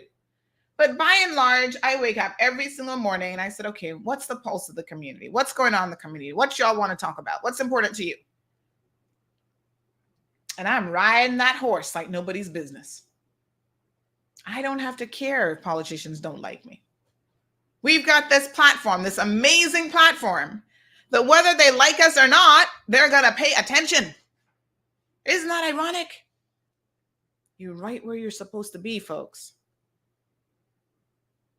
Now, sometimes in life, you envision yourself in a particular path, and you can see that, you know what? Maybe that path isn't going to work out for me. Sometimes that's outside your control. And so what do? You upskill yourself. You know how I got here? This hasn't exactly been a mistake. I was a writer in university at a school newspaper. That was a good foundation. But that was, when was that? 1990s? How many years ago? That was 20-something years ago? Geez, I'm aging myself now. That was a long time ago. Media has changed tremendously since then. So when I started to get into the space, I've been doing the last not two, because now we're coming up in 5 years. The last 5 years really has been an amazing transformative period for me professionally. I have learned so much. Content management. I mean, I study. As a matter of fact, I gotta tell you all something. I just signed up for a course over the weekend. I'm gonna be doing a y'all will find this interesting. You know, I already have from 2015, even before, like I said, you're right where you're supposed to be. From 2015, well before CMR, I hadn't even envisioned CMR. I did a course in digital. Oh God, let me tell you what it is now. Hold on. It's digital.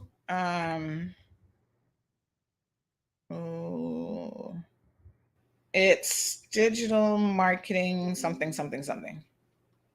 Oh Lord, I have to look it up. Yes, let me see here now.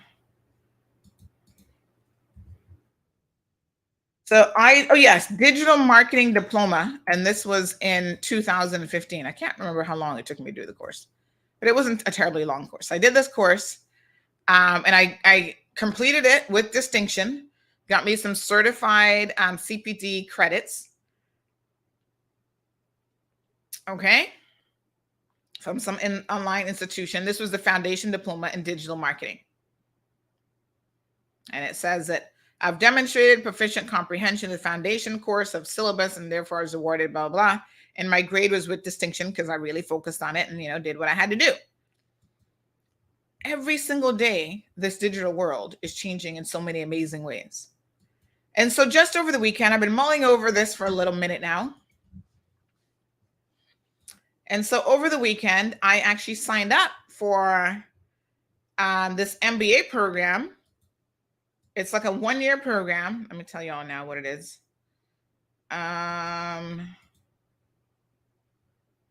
it is, oh gosh, when was that now? That was weekend.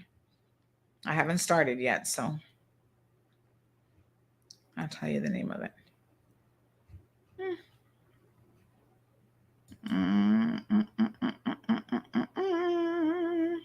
Anyway, it's some NBA marketing program. So it's like, and the thing about this one is you get to learn from like the top leaders in the world of marketing. So let me see here now. I think it was Sunday that I finally bit the bullet and I'm like, yes, I'm going to do this. It's like when I did my little AML course and stuff like that, I was so excited. I was like, oh yeah, let's just get it done. So anyway, I've signed up for this program. Oh yes. So it's this MBA program and it's got all sorts of people in it, like industry leaders. And it's an online platform where you get to actually learn from leaders around the world. So it's a huge educational platform. There's a lot of strategic modules taught by these people. So the likes of Malcolm Gladwell. If you've ever read any of his books, oh my God, he is amazing. He's got a brain that I was like, oh, I would love to just kiss your brain. He's so smart. But he breaks it down in a way that people can actually understand it. Right? There is this guy called Guy Kowalski, and he is like an expert from Canva. And if you do anything in graphic design, which I'm not in the world really of graphic design, I know a little bit about it to instruct my designers what to do. But he's like the guy. He's been CEO of like some major organizations and stuff as well. So you get all these players who are like, there's a lady from Nickelodeon, there's a guy from NP Digital, Neil Patel, there's Sarah Reese from De Beers, Jewelers. I mean, these people are the top of the top when it comes to like marketing, strategic planning, leadership, digital marketing, tech related fields. And all of this is kind of part of what I do, right? So you guys understand a lot of the core of like, oh, she writes stories, but there's so much more to it than just that. The point that I'm trying to make, folks, is you always have to be willing, and I'm willing to learn. These people are CEOs, directors, and owners of some of the biggest companies and brands and organizations around the world. I am willing to learn from them because I don't know it all. There's a lot that I don't know. In the world of knowledge, I know just one little grain of sand, really. And we all should be in the same boat where we're willing to upskill and learn, and we're willing to change course when required. So maybe you saw yourself working in tourism forever, but it just isn't going to happen for you. Think about what else you're good at. What else could you do with your life? These are some serious questions. Take some moments sometimes for us to pull back and go, all right, where am I going to be in 5 years, 10 years? What's the vision? Bink says, yes, it's true. There are a few people who are working full-time, getting the stipend, cut them off from that stipend money. End of story. El Rey says the stipend is costing government $6 million per month. Let me correct that, El Rey. The stipend is costing us $6 million per month, not government. When you see government just write a blank check, government can't cash these checks. Government has to borrow money from people, from banks, high interest rates. The same way we have to go to the bank and borrow money for a little car, a house, whatever. Government doing the same thing. But you know what? Who is paying the bill? Government is generating some money that comes from us, the people. Fees. Everything has a fee somewhere down the line. So we, El Rey, are paying that $6 million a month tab. And I'm sorry, if I don't want my children, well, I only have one, my child to be laced with all this government debt for her adult, higher taxes. Soon they're going to increase that 7.5% in property tax up to 10%. You already can't buy no property in Cayman. So y'all sit down and complain about the end result. But when you're able to do something about it, you're not doing something about it. There's something you need to be comprehending right now, right here and now, is if we want to put government on a budget, we want them to be fiscally responsible like we're trying to be. That means that we can't demand certain things of the government. We can't demand everything free from the government. Stop begging. Your government's main job should be to allow you to work in a free environment, commercially free environment, free of over excessive red tape, where you're safe from crime, so that you have policing responsibility, safe from invasion by foreign entities, that sort of thing. But to create opportunities, especially for Caymanians first, and then everybody else. I ain't got no problem sharing if Caymanians are taken care of first. Where I have a problem is when Caymanians are getting cut off at the knees, not given opportunities, and everybody else looking like they live in the high life. There has to be some degree of equity. So I don't want any handouts from government. I want government to create these environments in which we, as business owners, as entrepreneurs, as hustlers, can get out there and start up your own little business. And you don't have to be no big time white collar individual to be like, oh yes, I need to start a business and I'm going to do a full business plan. I know not everybody's at that level. And honestly, you don't even need to be at that level. You can just have a skill and understand that, wow, my skill is in demand. I'm a Tyler. That's in demand. I don't have to work for anybody else. Now, if you're smart, you will recognize that there are things that you need to do, marketing and promoting your business, accounting, sending customers proper estimates and invoices and that sort of thing. So those things are required to run a decent business, to run it well, I should say, because some of y'all operating at a different level. So if you don't have those skill sets, you are at a disadvantage, and then you either got to outsource it, pay somebody to do those things for you, or whatever. That's what I want. I want a government who creates the environment for us, we the people, to then create our own opportunities. I'm not looking for government to pay my bills every month and to give me handouts, because where else? They're going to come circle right back around and get that from me in some other way. Gigi says, this is the ugly truth. End of story. Thank you, my love. El Rey reminds us that the stipend cannot go on forever. Government can't sustain it. And at the same time, same moment, I don't want to hear about government giving multi-million developers concession. We can't afford to. Boom. Mic drop. Where's my little mic drop button? I got to put my sounds back on my board. Ciao. I'm hoping this weekend, actually, I'm going to get my, coming up to the radio thing, I'm going to get my other soundboard, hopefully by Friday. I got to beg Marlon to find some time. I know he has to work this weekend, but I'm going to beg him to help set up some of this stuff for me, because I need the only one I have right now is my air horn. But I'm going to get some more sound effects programmed on the new board and stuff like that. Yes, El Rey, absolutely. Any sort of government waste, whether it's big time developers who are getting concessions that they don't need, they're going to invest here no matter what. So stop giving them these multi-million-dollar concessions. And if you give concessions, let's see how it's going to benefit we the people. Right? Rein it in. Attach concessions to deliverables that then you can track and say, okay, we gave a little bit of concession because we were trying to encourage development. That's fine. But we said, you got a job site and you're going to hire how many people? We need 80% of your staff to be Caymanians, and we're going to be checking. We're not going to just take your word for it. We're going to show up at your job site and say, let us see the list.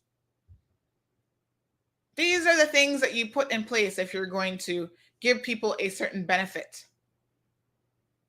And yes, there are things that countries have to do in this competitive world to attract business. I get it. Perla says you're a Teresa. Actually, I'm a Teresa with no H. It's T-E, believe it or not. No, I think they misspelled it and left off the H in accident. You know, back in the day, a lot of this happened where people went and registered you and they just spelled your name wrong and then you got stuck with it. I think that happened to my dad. I don't think his name, Uric Solomon, was meant to be spelled that way, because I think it had like an H or something weird in it. I'm like, where did this come from? And that happened a lot, and then people just left it. There's some of the McLeans that have the McLean spelled differently. I think that's what happened. Somebody went and registered one kid and they got it wrong. And they're like, can't be bothered. Leave it. When I got registered, somebody registered my date of birth wrong. I don't know who went and registered me, but it wasn't my mother. And somebody went, they had me as my birthday is the 18th of August. And I think they had me registered for the 17th, I believe. So years later, when I was leaving Cayman, my birth certificate was wrong. And I was like, wait a minute, when was I born? And we had to get a new one issued. Bizarre. Really, really weird. Thank you, Senor Hito Blair. Having a good day in Orlando. Foggy all around, but no problem. Nice.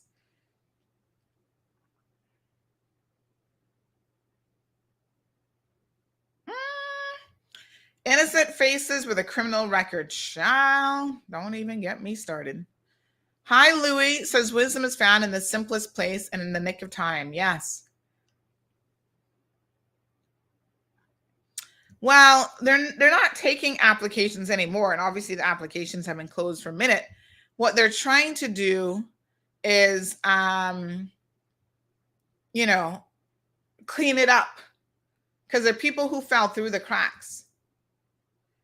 So Ms. Jane says, I don't agree with you half the time, but you're certainly speaking to and for us. Well, that's something. And here's the thing, Jane. You tell me one person who you agree with all the time. 50% is actually pretty good. I'm going to take that as a big compliment. If you agree with me half the time, child, we all right. Yes. Because I can't think of too many people. I'll be like, oh, I don't agree with that. Very few people you can say that you're a pea in the pod with. Yes, well, police and immigration, we'll chip away at them, surely but slowly. Renika, good morning. Thank you. Appreciate the love. Gigi's laughing. Gigi cracking herself up. Miss Elsa says, sometimes I don't agree with you, but thank God we have you to speak up for us. And again, Miss Elsa, I don't take offense when people say they don't agree with me. That's all right. Everybody has their own mind. We should all be free thinkers, really. You know, and they say even a broken clock is right twice a day. I mean, you know, that's just statistically how it works. So yeah, I don't take offense if somebody said they don't agree with me. I don't even take offense if they don't like me. I'm like, all right, no problem. Because I don't take it personal. Because at the end of the day, whether somebody likes me or don't like me or agree with me or not, that don't put food on the table. I'm still out here hustling in the streets just like you. Right? Yes, Damien, equal job placement and promotion. This concept of equality is a little bit wonky sometimes because I get it. You know, we grew up thinking this is a democracy and everybody's equal. But the reality is not everybody is equal. People are automatically born into this world with an advantage. Some of y'all have a built-in advantage. Your parents had money and they're white. You got a double advantage right there. I don't care what you want to say. You're born poor, but you're white. Okay, that's an advantage. I'm telling y'all, these things are real life situations. You got straight hair, you got this advantages because some people just look at you and be like, oh, she cute with that straight hair. We gotta give her a chance. You come from the wrong side of the tracks and Windsor Park. Oh, Lord. That's a disadvantage. But even though you are handicapped with a disadvantage in life, and I mean, I'm using handicap very loosely here, that doesn't mean that you have to give in to that and let that stop you. You got to rise above sometimes. So yeah, people are going to question you. Oh, this little girl from Boilers Road, she not nobody. Now everybody paying attention, everybody listening. Sometimes you just got to show people what you can do, regardless of the obstacles that are put in your way. And a lot of it starts with the right attitude. You can't walk around in life with this victim mentality. That's why certain people mean them can't flex, you know. Because everything that comes out of their mouth, woe is me, I'm a victim. That's why me and cousin Frank we don't really flex like that. And that's why he always coming at me, because I'm a positive person, y'all. Despite what you may have heard through the grapevine or on the Mall Road, I'm actually a very positive person. I'm like, let's get it. I believe in the plan of action. I believe nobody ain't going to stop the train once you put that in full gear. They can try, but you stay determined and you do what you got to do, because you can't be sitting here talking about, oh, I'm positive and I'm going to be praying to God for a miracle every day. And then opportunities passing you by because you're lazy and you don't want to work and you don't want to upskill yourself. You know, oh, nobody don't want to give me a chance. You got to get up off your behind and do a little something. But I'm no victim in life. I don't care what has happened to me. I'm not going to be no victim. I'm going to be a fighter. I'm going to get up and say, all right, I had a bad day yesterday. Y'all got on my nerves, or I couldn't pay a bill, but guess what? Today is a whole new day, y'all. Thank the Lord. Gave me a little breath in my body. I got health. I can get up. I can move. What's crackling today? And you just get at it. I've had people over the years ask me, how are you so resilient? I have a girlfriend. I'm not going to call any names. By the way, sometimes when I tell y'all this story, Some of y'all trying to figure out who I'm talking about, and you're trying to identify people and whatever, and y'all always be getting it wrong. Don't always assume that you know who I'm talking about. But I got a friend many years ago. She's like, how is it that you were so resilient in life? She's like, girl, the stuff that you've been through, it's just amazing. And you just keep going, and you just keep, like, how do you do it? And I'm like, I thought about it. I'm like, I don't actually know. I honestly don't know. Is resilience something that maybe you're born with? A little bit of hustle, a little bit of resilience? I don't know. Are some people less resilient naturally than others? Honestly, these are questions that I don't have the answer to. I don't know. Or is it just that life has, this clock is always falling over and it bothers me. It makes my OCD a little bit wonky because it like falls over and I'm like, what? I need to move it. I don't know what makes people resilient. Is it just because you've had some tough moments in life and you overcome those, and so you little by little learn to, you know what? Don't take no for an answer. You keep at it. You keep, maybe. I'm not sure I can answer that question. Sometimes she says, when I was at my lowest, I couldn't find a job, you were there for me. And I don't even remember. The weird thing is, her memory of events, how I was there for her and I was helping her and, with clothes or this and that. I don't really remember any of that. I was just being a friend. So it didn't stick out in my head like I was doing anything extraordinary. I'm like, okay, you need me? You need something out of the closet for a job interview, whatever. Girl, how can I help you? So it doesn't stand out really. But for her, those have been moments that have like bonded us together forever, right? And that's the other thing in life. You can't be all about yourself. I don't know why I'm having this life moment today, but this conversation has gone where it's gone and we're just going to go with it. So I've got this amazing platform. If I sat here and focused on nothing else but monetizing CMR, making some money off of CMR, child, please, the sky is the limit. We could be making 25, 30, 40, 50,000. We would be a compass over here, making all kind of money if that was our focus. Remember, for years, I kept saying to you guys, this is a passion and not a paycheck. For the first couple of years of CMR, we were not interested in monetizing, none at all. We didn't even seek out advertisers. I was paying CMR expenses out of my own pocket, out of the other businesses and other things. CMR wasn't making no money. So y'all was saying, oh, Sandy, get this, try to get likes and this. And that. I'm like, but we have not made any money. We're not advertised. We weren't interested because I felt like this was bigger than that. And so, yeah, the bills were getting paid out of my own pocket. I wasn't collecting no paycheck. Nobody wasn't getting paid. As we continued to grow, I had to take on staff and do other things with the platform. Right now I have a SEO expert on the back end who's doing some really important work for me to make sure that when you do your Google searches, we're all the way up at the top. All those things cost money, y'all. He's an expert. He's not coming cheap. So he's like, oh, yes, I can do an SEO audit for you and tell you what's wrong with your website. That came at a price tag.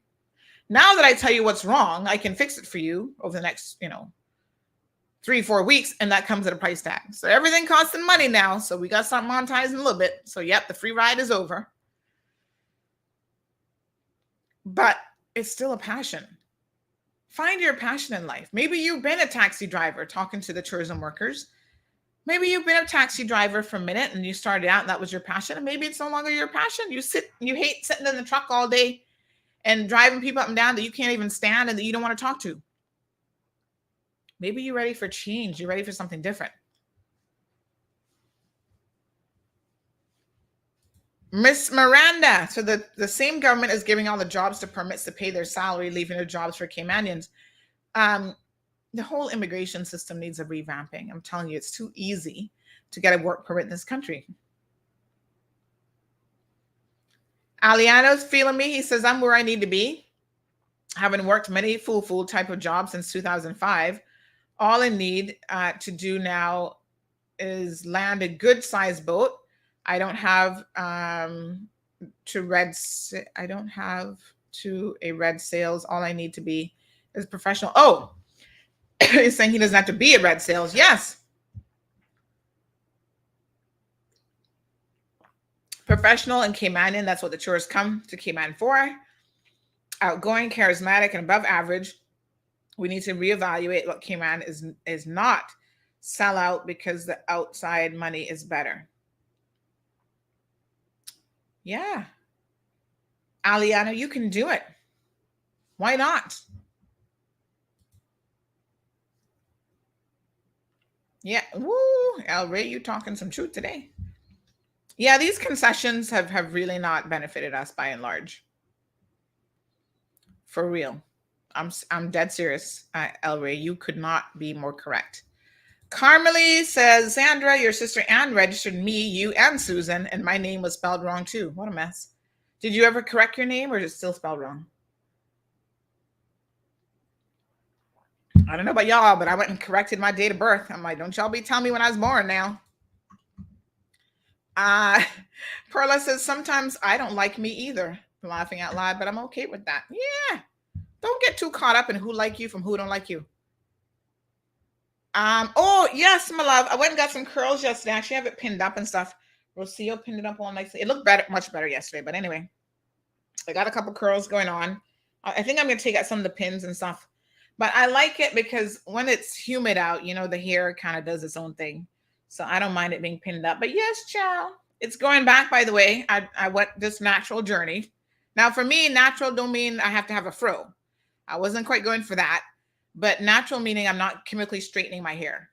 So this is just a nice little blow dry and a little flat iron, which I'm okay with. Funny enough, now that I've been doing it, I must tell you, with the exception of my edges, because, you know, when you relax your hair, the edges get really straight. With the exception of the edges, I'm not seeing much difference in the hair. Like, I think it's healthier. And it's definitely growing back now that we had to chop it all off.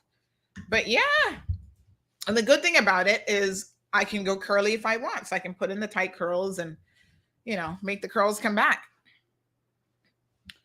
Carmelie's going on about bentos again. We talked about them. I think it was yesterday. Annette says, good morning, Miss Sandy. Speak the cold, hard truth. You can't please everyone. And, you know, I am not a people pleaser, by the way, in case you missed that memo. That's one of the reasons why I work for myself.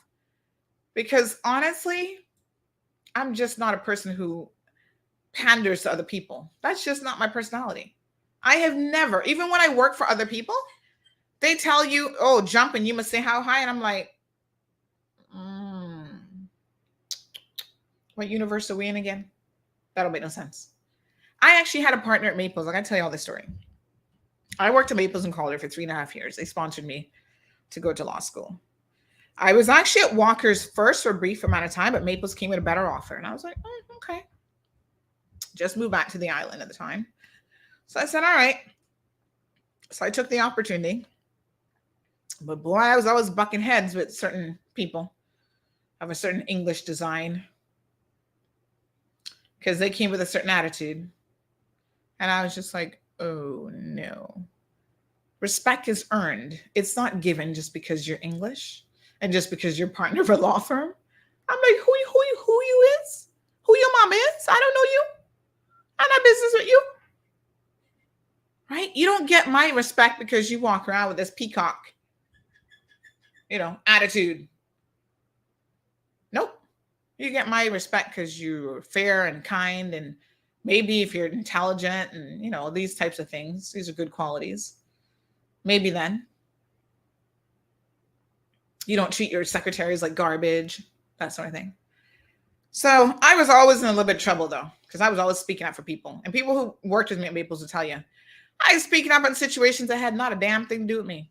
And you know what's so funny? People come to me, oh, Sandra, you know, this going on, this injustice. And I'll be like, yeah, but then I'm writing. And then I look behind when I go to management, not them, not behind me. So one day I was speaking to Sharon Pearson. I'll never forget this. And she said, Sandra, she said, stop taking up these causes for people because you can see you're the only person in my office right now. And I was like, yeah, that's true. That is true. And I'm sitting here going, where are my Caymanians? All scared and hiding in the bush. hide behind their computers at the desk, typing the little memos that the partners gave them. So one day, I was on study leave, and a certain partner at the time, he shall remain nameless, had sent me an email. Oh, I need you to do this research for me and blah, blah, blah. So I was on study leave, but sometimes I'd go to the library and study and, go and use the computer and stuff at work. So I went in, I checked my email, because listen, if you take study leave for a month, because I was doing like part vacation, part study leave, whatever, getting ready for exams, when you come back, you'd have like 20,000 emails. So I would go in and like clear out my emails maybe like once a week. So one day I go in now and I clear out my emails. I see this email from a certain partner. Oh, he wanted some research done because some publication was going to feature him. Not even work for the law firm, which was kind of funny, right? So I figured the courteous thing to do was just to let him know that I'm on study leave. So I was like, oh, I'm sorry, partner so-and-so, but I'm actually on study leave, so I can't assist you. Oh, you come to my office right now. He started sending me this email. I was like, whoa, okay. We're going to have a little showdown moment. I go sit in his office. And when you see me get extra, extra calm, like if you see me a bit animated, I'm like cussing or whatever, I'm upset, but Sandy going to be all right. It's when the opposite happens, when I'm like very calm, that you might want to be concerned. That's when, things about to go to like atomic bombs about to drop.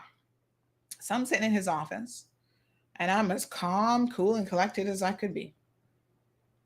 And he starts telling me how things actually go in the Cayman Islands, educating me as a Caymanian. When I say jump, you say how high. And I let him talk. And boy, did he have some stuff to say to me. And that is why I have this politician. He called the politician by name, whose wife also worked at law firm. Call the politician by name.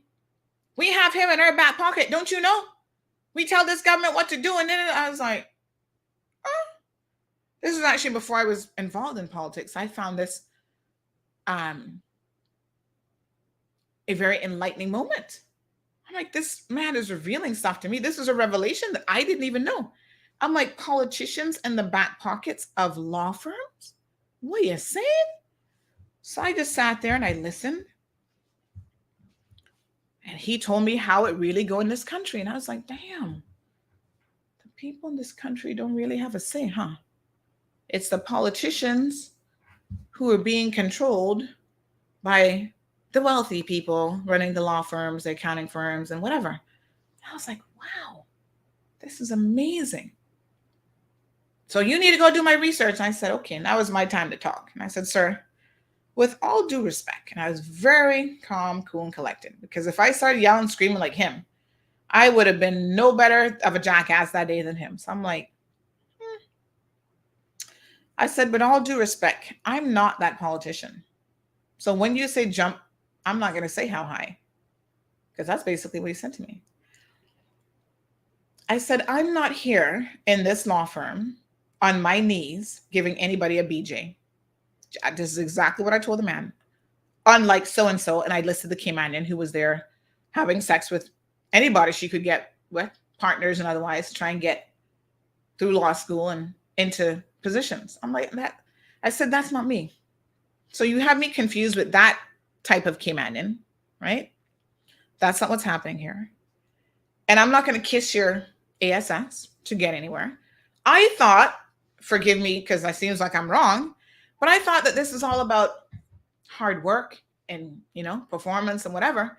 And I said, here's the truth. I'm actually on study leave. As a courtesy, I responded to your email, which I should not. Clearly now, on reflection, I should have even done that. But I'm also on a scholarship with the law firm. So when I don't perform with my grades, or I don't reach a certain academic standard, they're not going to want to hear that, oh, I was busy doing research for Tim Ridley. A certain partner. They're not business with that. They don't want to hear that. That's not going to be an excuse for me. And I suspect that you're not going to be willing to take care of me in life so I can pay my bills every month if I can't keep a job. The irony of it is this was the same man who fired his filing clerk. I will never forget this. This is one of the most inhumane things that I have witnessed whilst working at Maples and in my entire life, even since then. There was a Caymanian girl. I'm not going to call her name, poor thing. She from Georgetown, not the sharpest, she's all right. But she was only a filing clerk. You don't have to particularly be sharp to be a filing clerk. She had worked for Maples for like 12 years. I think it was 12, either 7 or 12 years, but quite a number of years as his filing clerk. She got married, she got pregnant, she had a baby. When she came back from maternity leave, or it was time for her to come back from maternity leave, this man fires her.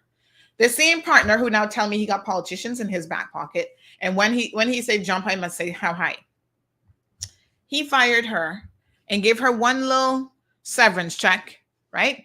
Claiming that her filing wasn't up to par. And I said, but damn, after 7 or 12 years, the girl can't file.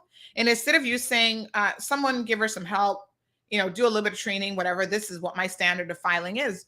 You fire a Caymanian who just had a baby. And then you have the audacity to give her some money for diapers or some foolishness. Y'all don't know how upset that made me. I have never been able to look at that man the same again. I'm like, really? You know how expensive the expenses you have when you have a newborn? Not to mention the stress and all this other stuff. And these partners make $25,000, $30,000 a month as a base salary. And then on top of that, they're getting drawdowns. And you got to take somebody who she's probably making maybe $2,500 a month. You got to take the bread and butter out of her mouth and the mouth of her child and talk about, oh, here's a donation for some diapers. Listen, they better be lucky that I got no magic powers, Because if I was God, I would have strike him down right there in that moment. Wickedness. But when you stand up to certain people in life, and I'm sharing this story because this is what I want to say. Don't let anybody roll you over in life. You have a right to be able to earn an honest day's living. Nobody, whether it's on the job, in your households, in your family, in schools, no one should be mistreating you and rolling you over and treating you like dirt and all this kind of stuff. That's not acceptable. And sometimes when you stand up to these so-called Goliaths of the world, they're only Goliaths because they have money. Otherwise, they're cowards and they hide behind position and money. But when you stand up to them, I'm telling you what happens. So I stood up to him that day and I said, no, I'm not going to be doing your research. I'm on study leave. Goodbye. Oh, yes, he called Sharon Pearson, the managing partner. You need to talk. You need to fire her. So Sharon is like, oh, God, again. Sandra, come and see me. I left there on my own terms. Trust me.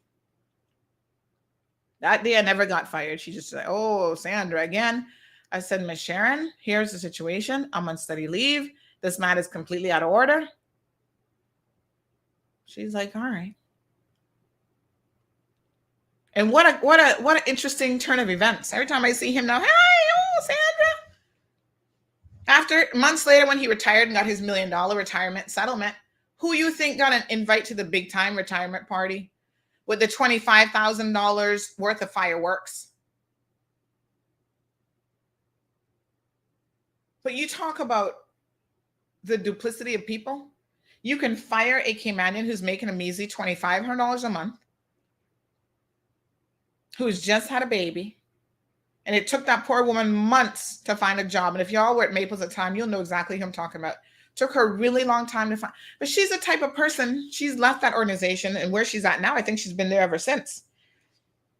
She's not gonna bother nobody. She's not making no waves. She's not speaking out about nothing. She's just there to do her little job. You give her a little job to do. She's a very simple person. You would say, my love, I want you to go and file this. This is your job. She's gonna show up and she's gonna do her job. And that's the kind of person. And he actually did it like one of the final things that he did before he retired. And I was like, why? But that's the kind of people that we are welcoming into this country.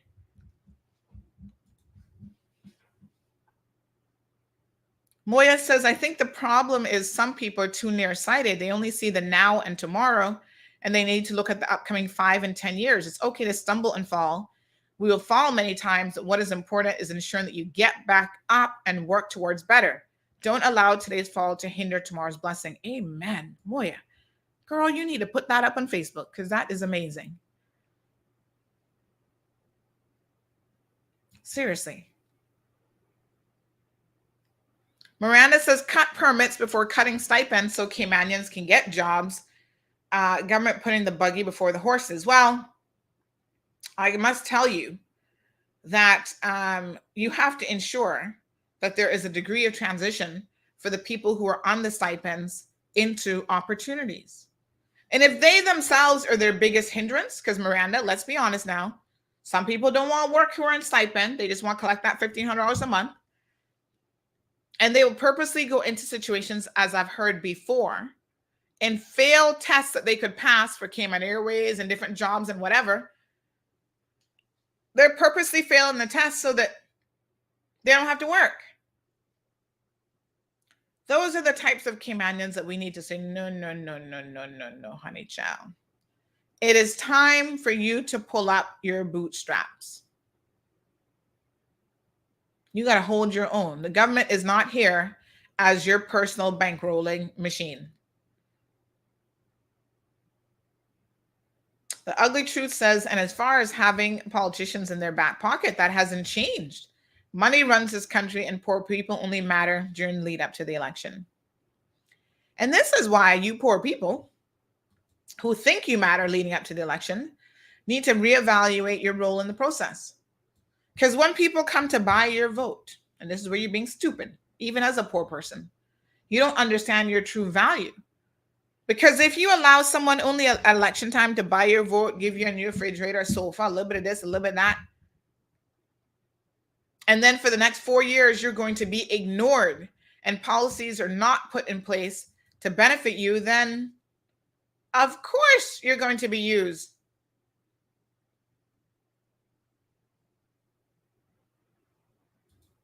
Someone just sent me something about people not wanting to work. Oh, this is funny. Of course you're going to be used because you're allowing it to happen. No politician that's worth their salt is going to try to buy your vote. They're going to say to you, I'm sorry, I'm not buying your vote. But if you want someone who's going to work hard on behalf of the people, try to implement programs and changes that benefit the people of this country, then maybe that's some of the things you should consider when you want to think about who to vote for. Look at what this person just sent me. Says this new generation does not like working. You could give them a job sleeping and they'll wake up and quit. Oh my God. That is funny. Now, I'm not going to go as far as saying this generation, because I don't like to put down everybody talking about this generation. Because listen, we have some Caymanians, folks, on a real note, young Caymanians that are hustling like you would not believe. I have one brochure here. I'm actually supposed to send this young man a little thing today, but you know what? I'm going to give him a promo, a little free promo today. He'd asked me to send him something. I have it ready, but Auto Shield, Total Vehicle Protection. This is my love friend. I can't remember his name right now, but let me tell you something. This dude is a hustler. He has he used to work for an insurance company, going out on location and doing like evaluations and stuff like that when you're in a vehicular accident. And he turned those skills into his little, I think it's Jonathan. I just don't tell you his name, into his own little business, right? And Jonathan is out there hustling like you guys would not believe. Jonathan Webster. Is that him? Hold on. I got so many Jonathans on my thing. Yeah. Just my little friend here, boy. Y'all tell Jonathan I gave him a shout out head today. Jonathan is a young Caymanian business owner who is out there on a real hustle. So don't think that all young people are lazy and they don't want to work and this and that. I see Jonathan every day that I go to court at the coffee shop working on his stuff. He's on that computer. He's sending out proposals. A couple times he said to me, hey, Miss Sandy, can you look this over for me? What you think about this business model? This dude is hustling and he is working hard. And I love it. He's a family man. Nice kid.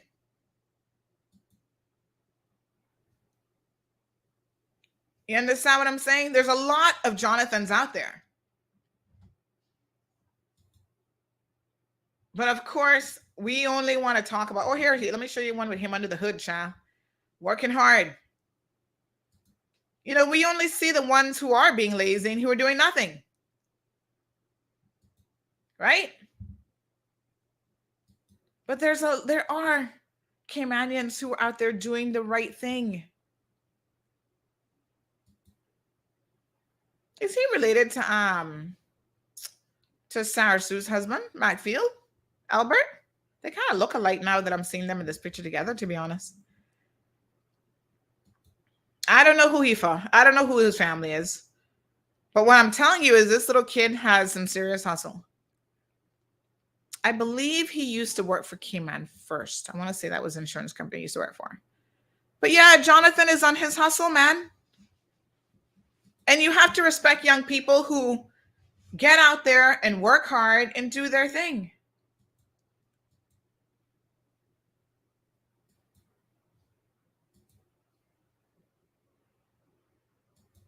And there are more like him, I'm happy to say.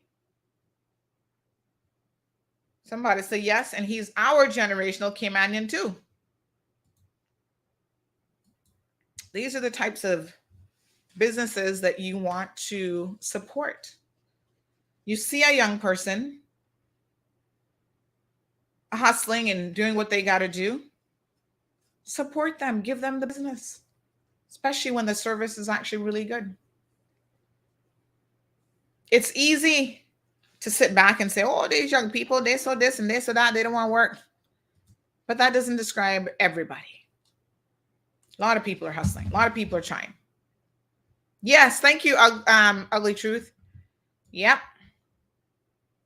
Ugly Truth said, that dude is awesome. I refer him to everyone who's looking for services that he offers. Wow, that's awesome. All right, folks, it is 9:35 a.m. I've got to get to work. I actually have a job at 11 o'clock that I have booked. And I'm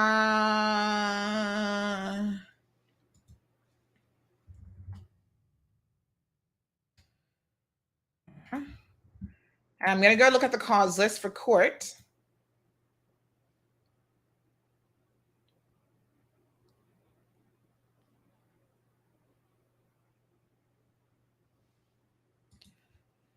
Oh, the police are so nice today. She just sent me an email saying, we have an inquiry from a media house asking if the tipper image of the Jeep on Mall Road helped the police locate the vehicle. I intend to respond yes that it did, but just wanted to give you the heads up in advance. No problem. I mean, it did. So I appreciate it. Other media house wants to know if our tip actually led to the recovery of the vehicle. Isn't that sweet of them?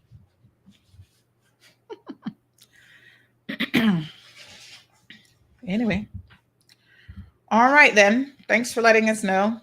So, yeah, I want to see what's going on with the court lists. Was it Saxon that Jonathan used to work for? I don't know. Some insurance company. All I know, he's doing his own hustle right now. So I'm looking at the court list now, and I see all the people here who are not. Oh, Lavelle in court again? Oh, geez, some peace. All the so-called Caymanians that are not doing what they need to be doing, they're definitely not making us proud. They end up on this cause list every day. So we have Damon Aldemeyer, burglary. I don't know who he is. Theft and burglary. Daniel Alexander Bennett, possession of ganja with intent to supply. Poor Lavelle. Can you all see this? She's got a bunch of charges here.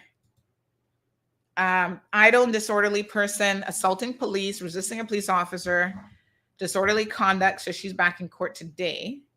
Wasn't she just in court yesterday as well, though? Why are they taking? I think she's going to get bail today is what this is. They apply for her to get bail. Willie McLean, I don't know who he is, but he got a whole bunch of stuff. Threatening violence, common assault. John Paul Miller Jr., dangerous driving, taking a vehicle without the owner's consent. Charles Walton III, reckless and negligent acts. Sentencing for Brandon Beckett. Oh, he's in again. Oh, geez. Let me hurry up and go to court. Assault causing actual bodily harm.